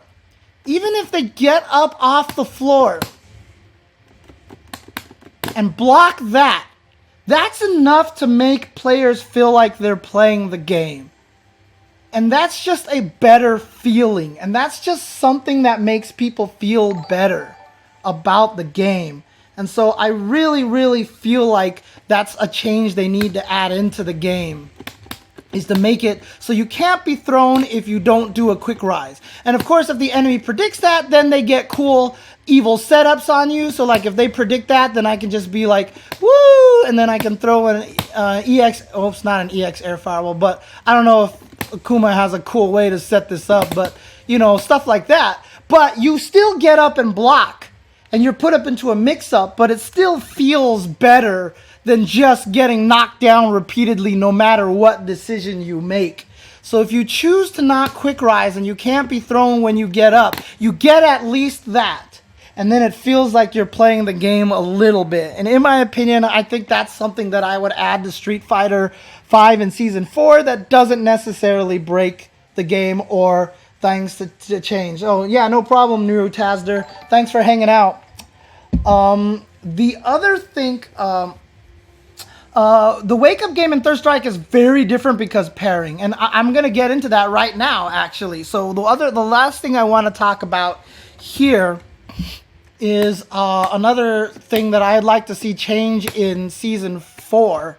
Although I don't have an answer. I don't know what to do to fix this, because it requires a new system mechanic, and system mechanic can be anything that you want it to be.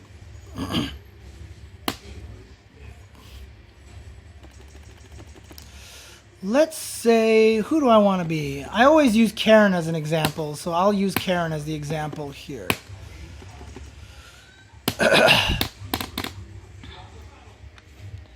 I'm talking about adding a new defensive option. Yes, I would like to see a new defensive option. I could talk about Third Strike. I don't want to talk about it being overrated. It's a great game. I just don't think it's the greatest game, but it is a great game. It is a very, very fun game. So here, let us do this here. Let's gimp Ryu even more than he needs to be.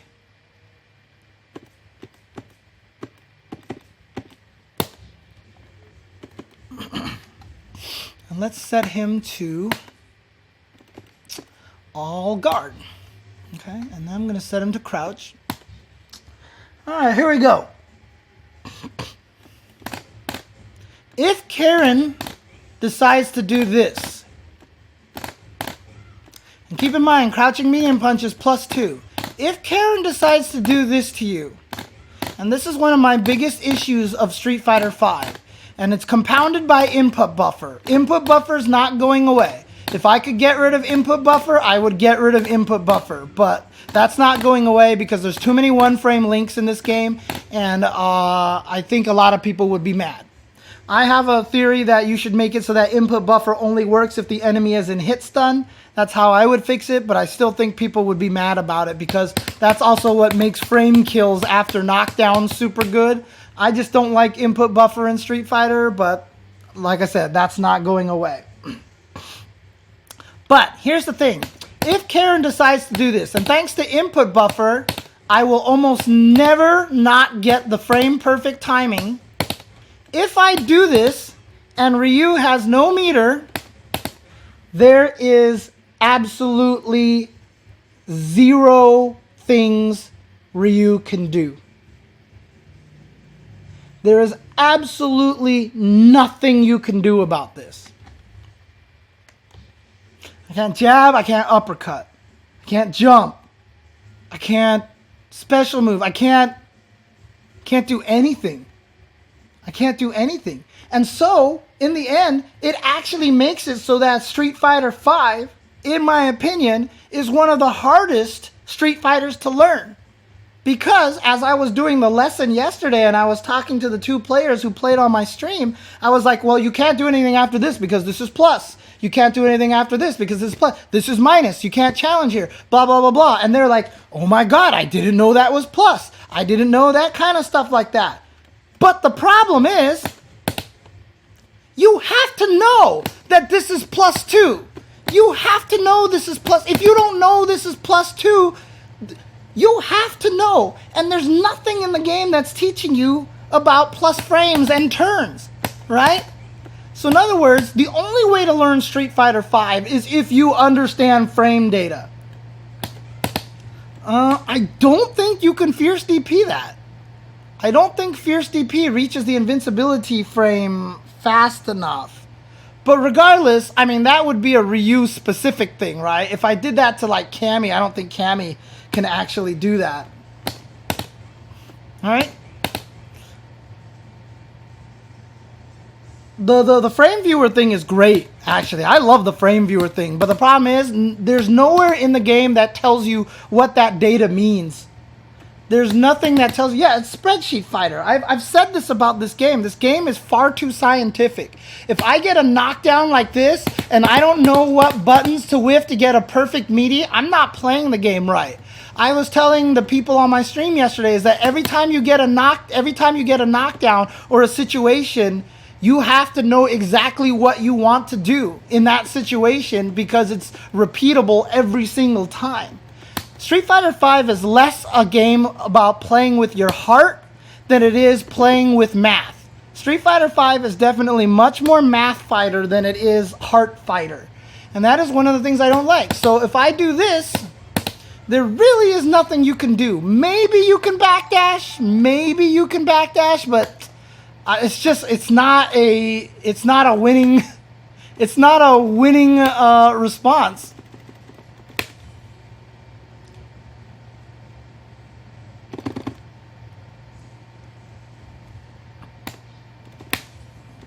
And I don't even know if this works, to be honest with you.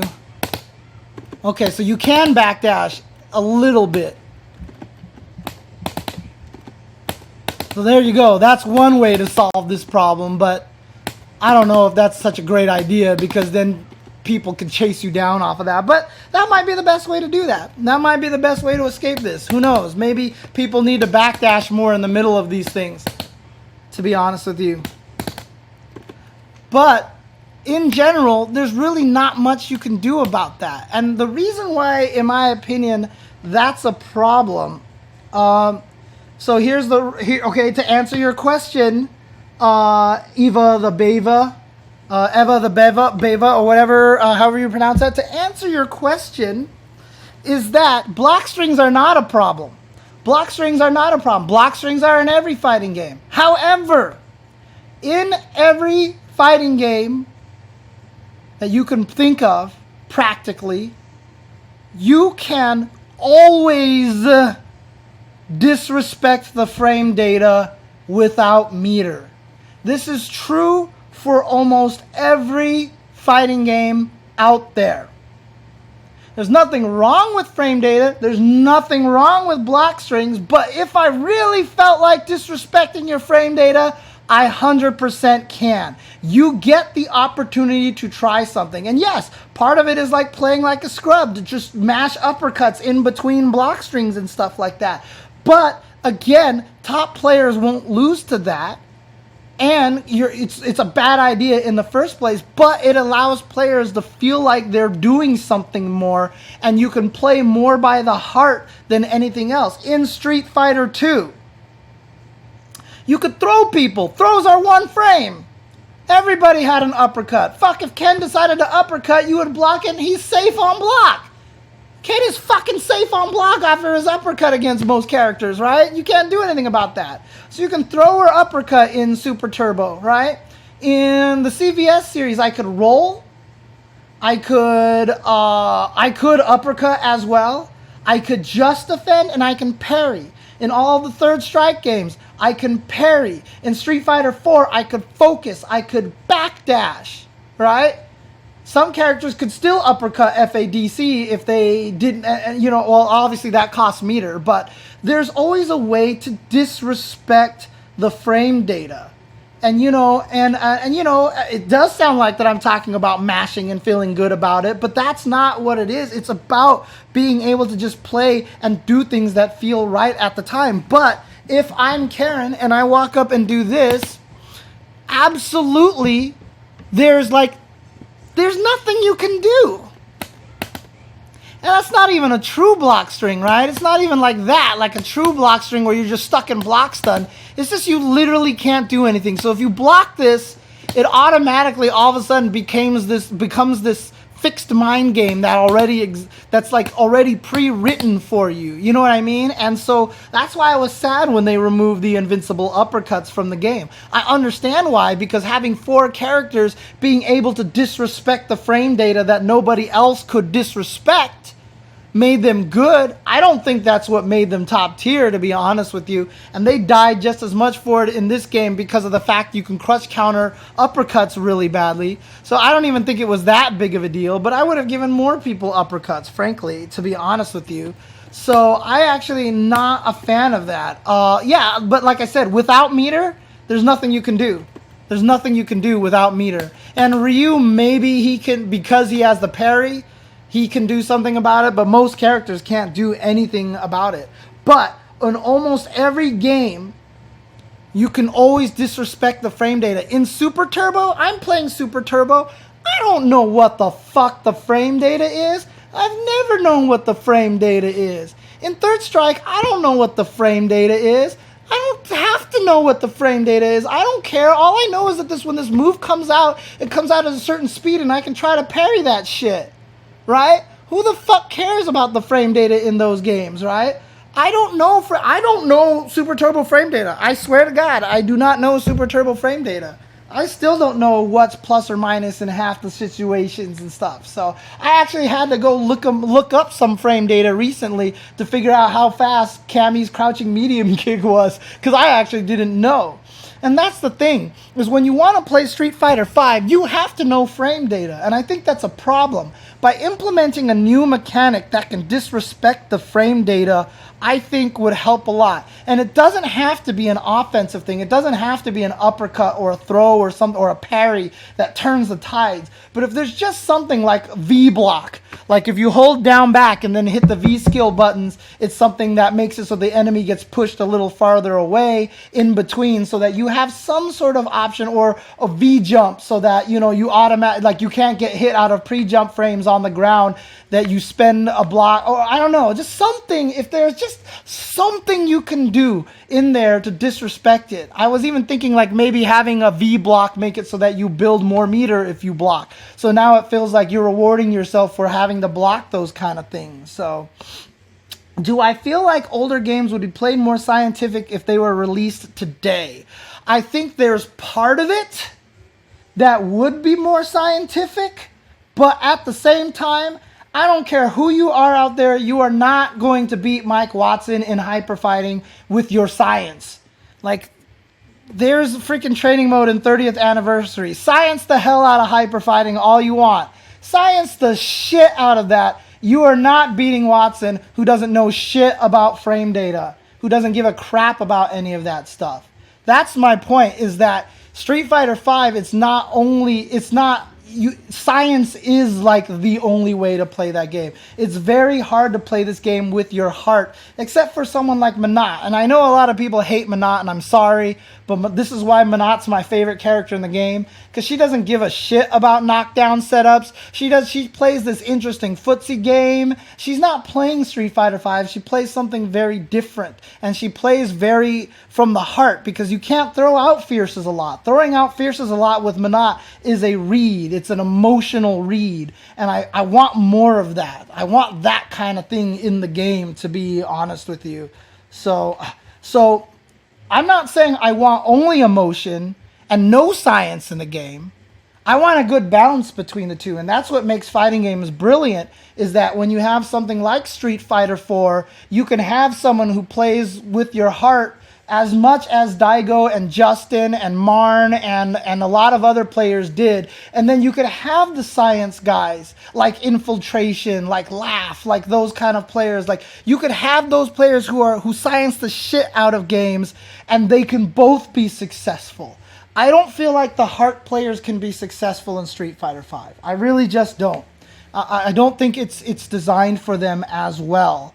And I really, really would like to see that back in the game. And the fact that there are situations where after you block low strong, you can't disrespect the shit out of things. And plus another thing too is, and a lot of times in other fighting games, when you end up in the RPS situation, it's not a 1-to-1-to-1. It's like there's like 5 options, and this option beats 3 of them, but not these 2. This option beats these 4, but not this one. This option beats, it's not a direct 1-to-1, so you don't quite feel like that's what it is. That's what it is. So I don't want to have the game be the way that it is right now. I feel like this game is too scientific. I've called this game scientific, and I know some people have gotten mad at me before because they think that sounds complimentary. I'm just saying that there's no heart in the game, that it's all about numbers. This game is all about numbers, and I don't like that. So I don't like that. But those are the kind of things that I want to see fixed in Street Fighter V. I would like it that if you get knocked down and you don't quick rise, you can't be thrown when you get up, to give players a sense that they're at least getting up off the floor and actually playing again. Imagine if Tekken, it was super easy to keep you on the floor so that you couldn't even get up at all. Tekken would infuriate a lot of players. But the fact that there's slide back, there's let yourself get hit and get up, there's wake up kick, there's side roll, there's all these different options. Players can get up again. You get beat up again afterwards, but at least you got up again. And I don't feel like that happens in Street Fighter V. You basically barely ever get to play in some rounds once you get knocked down. You're just making a guess, and then you just get blown up over and over and over again. So I would like to see you not be able to be thrown when you get up. I would like to see proximity normals back in the game, as I've already spent 2 hours, an hour and a half describing. And then finally, I would like a new mechanic that makes it so that you can disrespect frame data in some way, shape, or form, to make it so that some players can feel like they can do something. That's why whenever anyone plays Third Strike, the first thing they try to do is learn parries. And that's all everybody tries to do. They guess parry. They guess parry on their wake up. Everyone just guess parries all day because at least it feels like they're doing something. But half the time when you're getting killed in Street Fighter V, when you're getting up, you're doing nothing and you get thrown, or you try to throw and you die, and that's it. Like, it doesn't feel like you're actively doing anything when someone slaughters you in the corner. You know what I mean? And it's tough for people to accept. It's why I think a lot of people don't like the game. Now, today's session, I've been complaining about this a lot. I don't think the game is an awful game, but I'm talking about, I think this game needs fundamental changes to make it so that players don't feel so exasperated when they play this game. And that's the problem, is that Street Fighter V is very salt-inducing. It's very exasperating. A lot of people like to talk about Tekken, and they say, like, at least when you lose, you know what you did wrong. that actually is baffling to me, because in a lot of fighting games, it's very hard to know what you did wrong, right? But it's just because you have an illusion in Tekken that you actually get more of an opportunity to play than you do in Street Fighter V. When you're a low bronze player and you fight someone who's silver, oftentimes you just die in the corner and you don't even feel like you're playing. And so you're like, what did I do wrong? And the thing is, you won't know what you did wrong until I explain to you that this is +2. That this is +2, right? And so that's a problem. And so that's why I want to see a big change. And I know a lot of people have talked about whiff punishing, and I kind of hinted this in my tweet. Yeah, you can maybe make the neutral a little more compelling if everything was more whiff punishable. I'm telling you right now, if you just made the game whiff punish the game would suck. If everything was whiff punishable, trust me, the game would suck. It just wouldn't be fun at all. If everything was whiff punishable, everybody would be scared to touch buttons, and you would just see this all day, and it would really, really kind of suck. And it would also, not only that, always reward people with reactions. The players with reactions would win everything. You're not facilitating a game where different people with different strengths can win. And that's what you need to facilitate when you make a game, when you make a fighting game. The fighting game is always going to be the best when different styles and different kinds of people can all be successful by playing to their strengths. That is when you know you've designed a very well-rounded fighting game. And Street Fighter V, I don't feel like has that ability. I don't feel like it allows certain players to be strong based on their strength. And I think that makes it a little bit tough. And I think that also makes it exasperating for a lot of people to play. It's why a lot of people hate the game. A lot of people hate the game and they parrot what they see on social media. People talking about, can't whiff punish this, or it's the input lag and all these things like that. I'm telling you, if they actually fix the input lag on October 23rd, your opinion's not going to change on the game. It's going to be exactly the same. Now you just can't blame input lag. The problem is the game just doesn't feel good when you're losing. It feels so shitty when you're losing. So a lot of the changes that I want to put into this game aren't even necessarily like for crazy balance or this needs a huge rework. I'm trying to find ways to make it so that the game can feel like players aren't exasperated, that they're not overrun, that it feels like they can play again. And I really, really think that's something that needs to be added to this game. It's really important to this game to get more people in it. Because every season that's come out, everybody has asked me the same question. Hey, James, I haven't played Street Fighter since it came out. Is it time for me to get back in the game? And my answer is no, because it's the same game. It's the exact same game that you've been playing, and you're not going to like it. If you didn't like it then, you're not going to like it now. We need to do something to the game to change it so that we can bring players back, so that people who are not enjoying the game can come back and actually enjoy the game. And I like that. So,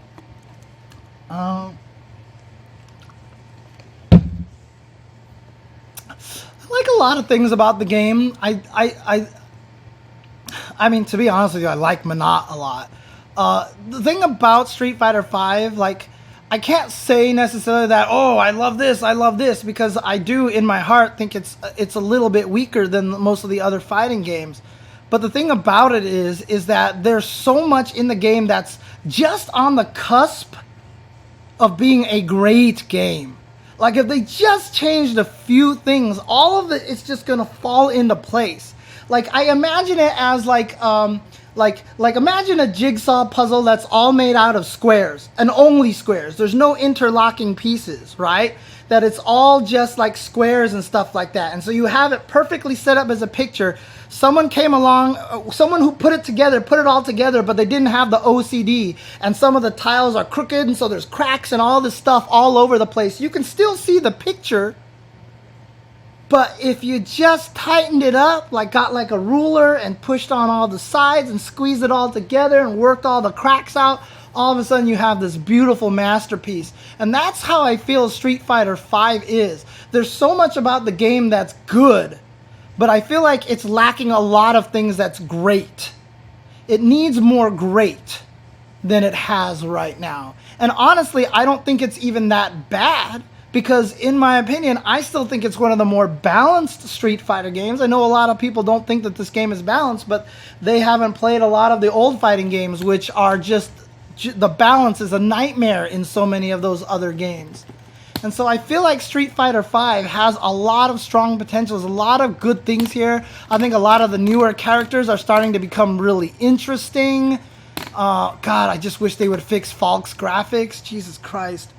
But, you know, there's a lot of cool things in this game. And this game easily could become one of the best Street Fighters, in my opinion. So a lot of people out there who shit on this game talk about it like it's the worst thing ever. Like it's just unredeemably bad and it's horrible and all this stuff like that. I actually see it the opposite. I actually think it's right there. I think it's right there. And all you need is a few tweaks, and I think the game will be a lot better. But I don't think the problem with the games are the problems that a lot of people think it is. They talk about a lot of things, and because of social media, everyone hears this and they parrot it. They repeat it, they echo it, and it becomes the problem. Like I said, if they fix the input lag, that's not going to change your opinion on the game. You're not going to have any more success on the game than you did before, in my opinion. I don't think it's going to change all that much, to be honest with you. It's a great excuse right now. Street Fighter 4, God, I don't know where the uppercut FADC thing and the one-frame link came from. One-frame link was like the super scapegoat in Street Fighter 4 by the end. I remember by the end, everybody was just like, the reason why it's bad is because of one-frame links. That game, if I didn't have one-frame links, I'd be able to play it. And I was like, where the fuck did this come from? Why is everybody mad about this all of a sudden? It's because one or two people said it and then everybody parroted it. And the one-frame links wasn't the problem because I kept saying, you can do non-one-frame link combos and they work fine. You just lose a little damage. And everyone's like, no, I want to do the exact same combo as Justin does because I play video games and I deserve to do the exact same combo that Justin does. Dude, there's fucking king combos in Tekken 7 that I don't even try. Even though I can successfully do them 50% in training mode, I don't want to try them yet because I'm not at that level yet. I just want to play the game and get good at it. And if I'm leaving damage on the table, I don't fucking care. If I lose by like 4 pixels because I didn't kill him with a more damaging combo, I don't fucking care. It doesn't matter. That's not what I'm trying to do right now. I'll learn those combos when the time comes. But right now, I'm just going to play it so I can do stuff and know what I'm doing. The problem is everybody wants to get to that super high level instantaneously, and that's just not what you can do. So there's one-frame links unless you're Sakura, okay? Because Sakura in Street Fighter 4 definitely needed one-frame links even at the mid-level, which was really annoying about that character. But to be honest with you, so many of the other characters didn't need it. Most of the other characters didn't need one-frame links. Like, it wasn't a forced thing. It wasn't something you had to do to be able to play at a beginner level. But everyone wanted to do it. And so because of that, and because somebody complained about one-frame links, everybody complained about one-frame links. And suddenly one-frame links were the most annoying thing. So here in Street Fighter V right now, it's the 6.5 input lag. It's, you know, it's those things. Everyone's parroting the same thing, right? And so, yeah, look, Chris G never even blinked when he used Sakura. That's actually really, really crazy. It's actually nuts. I mean, Duo, if you can name me another character who you think you're forced to learn one-frame links to play them at a beginner level and an intermediate level, let me know.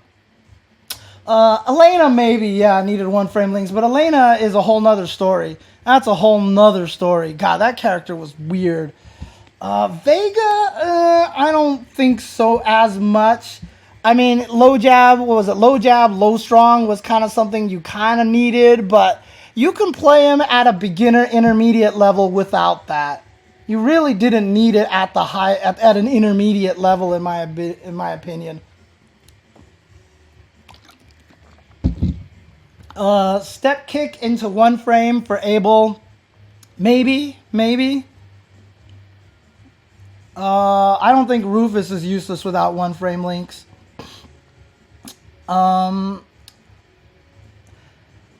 Abel might be a good example, step kick into something. But I think step kick in the lights worked with Abel, so you would definitely lose a lot of damage, but you could still at least apply mix-ups when you got in there, so... In any case, the main point is that everybody scapegoats a lot of things, and I don't think that's what the main problem for a lot of the games are. So like I said, I don't think the change to the input lag is really going to change a lot of people's opinions about Street Fighter V. I really think that there's a fundamental core thing in the game that needs to be changed a little bit. So I feel like something needs to be changed. So crouching light punch into crouching light punch for Vega is a 1-frame link. I'm just trying to figure out, like, if that was something that was super crucial even at the lowest levels. Even at low levels, I don't even think it is.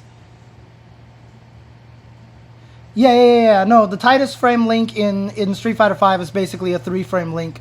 3-frame link, so... I just feel like... I feel like the problems for Street Fighter V are a little bit more on the fundamental side than a lot of people are talking about. So, yeah, I would honestly really like to see more stuff that makes people feel more comfortable playing the game. I want players to be able to feel like they're playing a game. And that's the hardest thing about Street Fighter V, is when you do get mauled in Street Fighter V, and everybody gets mauled in Street Fighter V, it literally feels like you didn't do anything. And a lot of times that comes after one thing, right? So a character throws you in, like, uppercut, like, you miss one thing, they throw you into the corner, and then all of a sudden you die. Like, it didn't feel like you had a chance to do anything, and it's weird. And I even think that players who are playing and winning off of that don't feel great about that either. Because it just felt like, well, I guessed right 3 times in a row and you died. Like, it doesn't feel like you outplayed your opponent necessarily. And so that's why you'll actually see a lot of top players even say that when they win, they don't even feel like necessarily they're doing anything crazy. I just feel like even at the highest levels, these weird psychological things creep into your head that can be fixed by a lot of small changes. And if you change those little small things, and even though there are solutions and stuff like that, none of the solutions feel compelling. You gotta make it so that the game feels like you're playing. And I think that's kind of what's missing from the game right now. So anyways, that's I think is going to be the end of my rant for today. That's the end of this Uncensored episode. Not sure, and not being able to walk and block is agitating. Trust me, having the input lag fixed is gonna help a lot for a lot of things. I don't think it's gonna change anyone's opinion on the game. Netcode is a different thing, Helix. That has nothing to do with changing the game play. That's just quality of life shit, right? That's just quality of life, and we absolutely need better netcode. So, but I think that's all I've got. Like I said, I don't know if this will. I'm sure this is going to be unpopular to some people, this opinion and you know, the rant about proximity normals or whatever like that. Well, yeah. But see, here's the thing. What I mean, duo about netcode is that netcode is the game because you don't have offline. But what I'm saying is, if you have a shitty game, netcode doesn't fix that, right? So you need a game that's fun and good netcode. Right? Netcode is not going to save a bad game. I'm not saying Street Fighter V is a shitty game or a bad game. I'm just saying, let's fix what's down there first, and then let's fix the netcode, because then it will work out a little bit better. So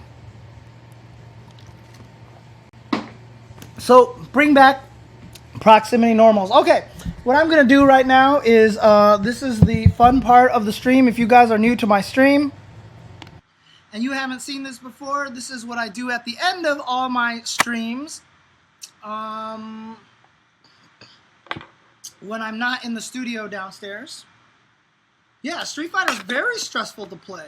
And that's what I'm trying to fix. I want to try to remove a little bit of that stress factor. But I'm going to go to a full webcam over here. And if you guys are new to my stream and haven't seen this before, this is my cat Jasmine, and that's Nathan back there. 7:30 to 8 o'clock is feeding time, and what I do at the end of my streams is I usually feed my cats. And what I actually do out of, to give them the indication that it's time to eat, is I make kissy noises.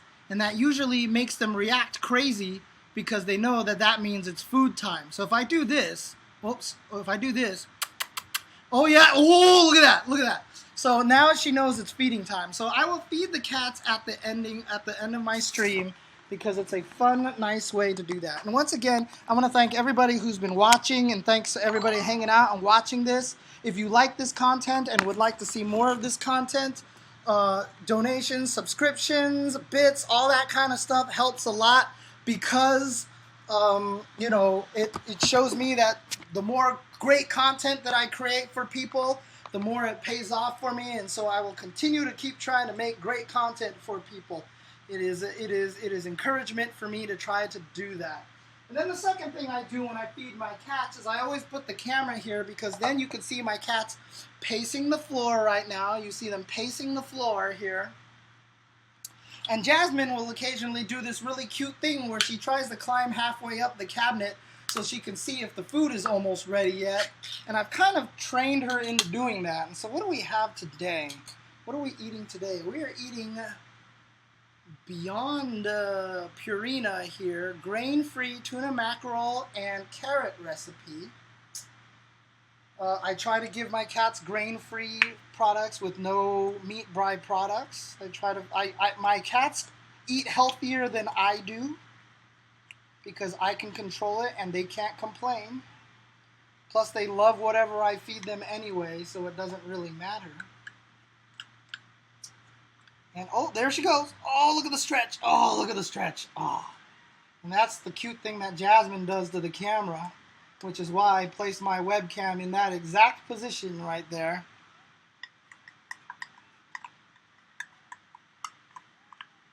And, oh, you're back. You're back.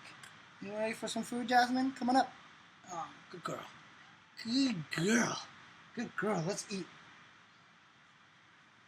Oh, no, wrong one, Jasmine.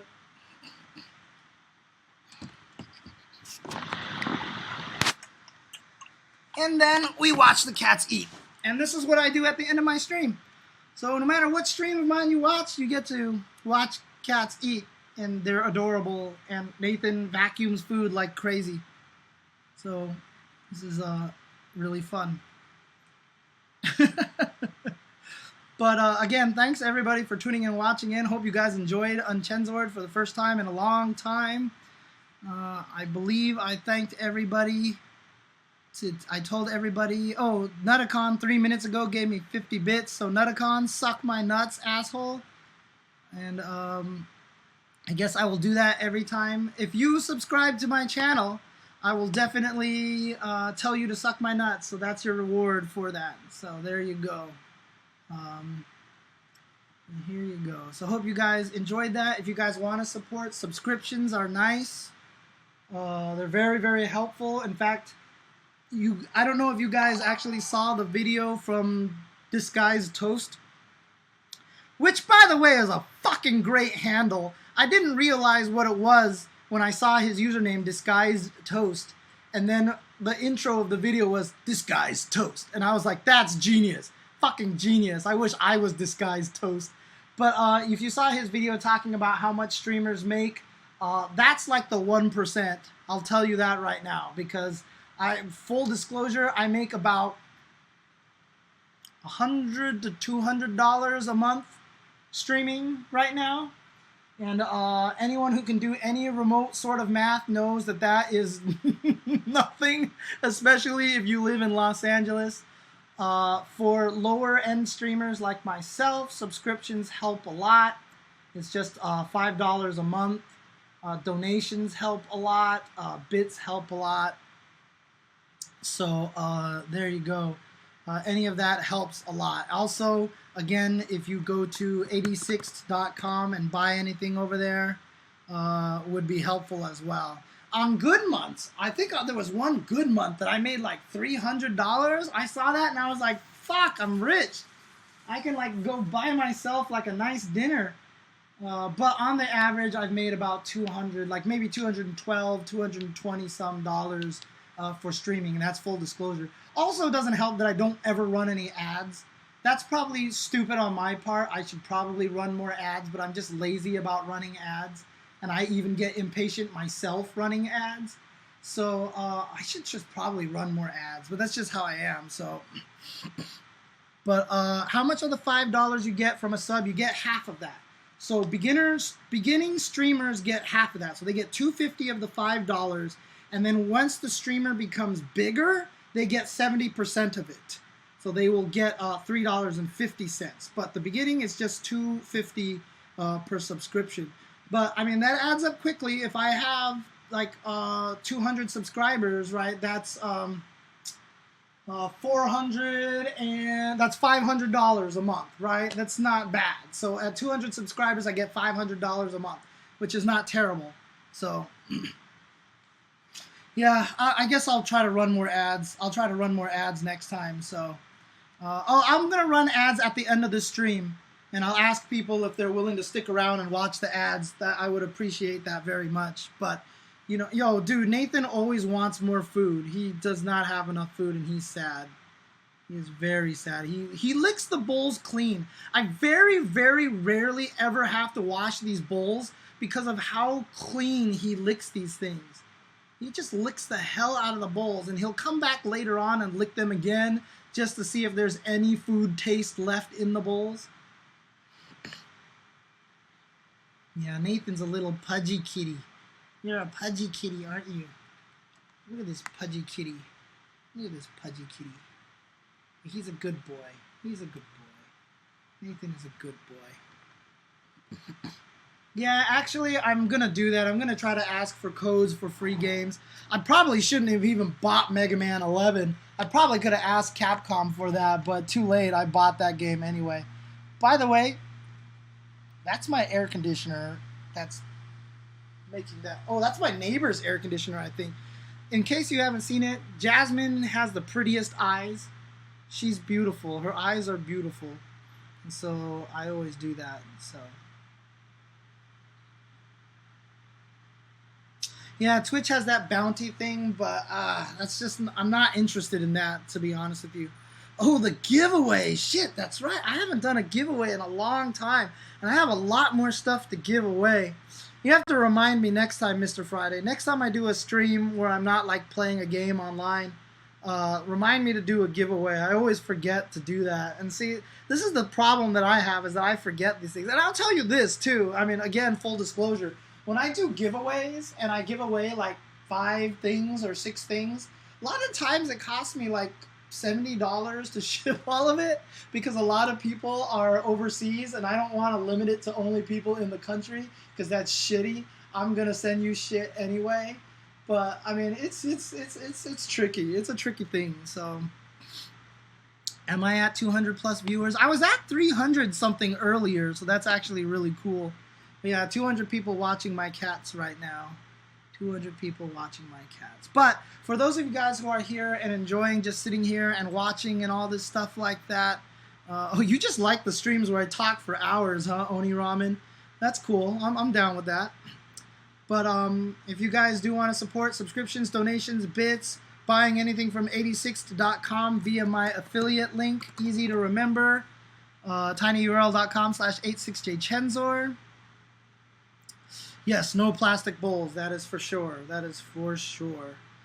But so any of those things would be helpful support. Also, after this is done, after my cat finishes eating, I am going to run some ads when you see the title screen. So if you guys stick around, turn off ad blockers, and just let the ads run. I will type in the chat when the ads are done, and then you will all be free meow, which is what someone told me my streams do, because of the fact that I have the cats end my stream all the time. Oh, cat sing a ghost.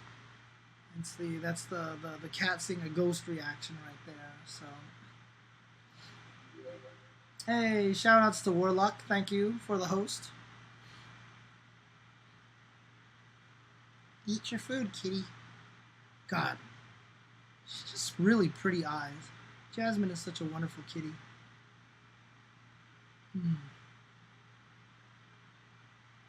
Cats really do reduce a lot of stress, man. Cats really do release a lot of stress. And she definitely has some food on her nose right now. and it's bothering me. I really want to. You know what the funniest part about this whole thing is? So in case people don't know about this, Nathan is just sitting right there. And the reason why, the reason why he's sitting right there is because he's waiting for Jasmine to finish. Because sometimes Jasmine leaves a few morsels in the bowl, and then he'll go and eat whatever's left. Now, it's wet food, so most likely that's not going to happen. I will try to do a Resident Evil 7 stream for Halloween, so look out for that.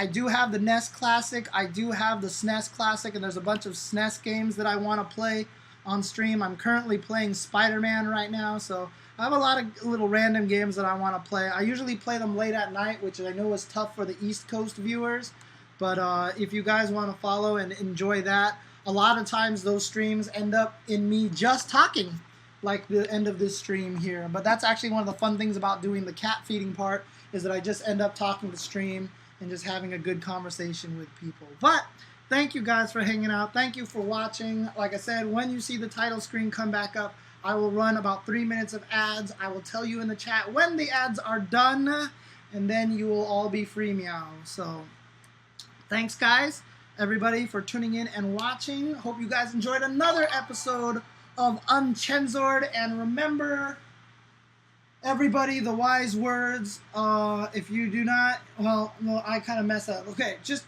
you know what, fuck it. Suck my nuts, assholes. Peace.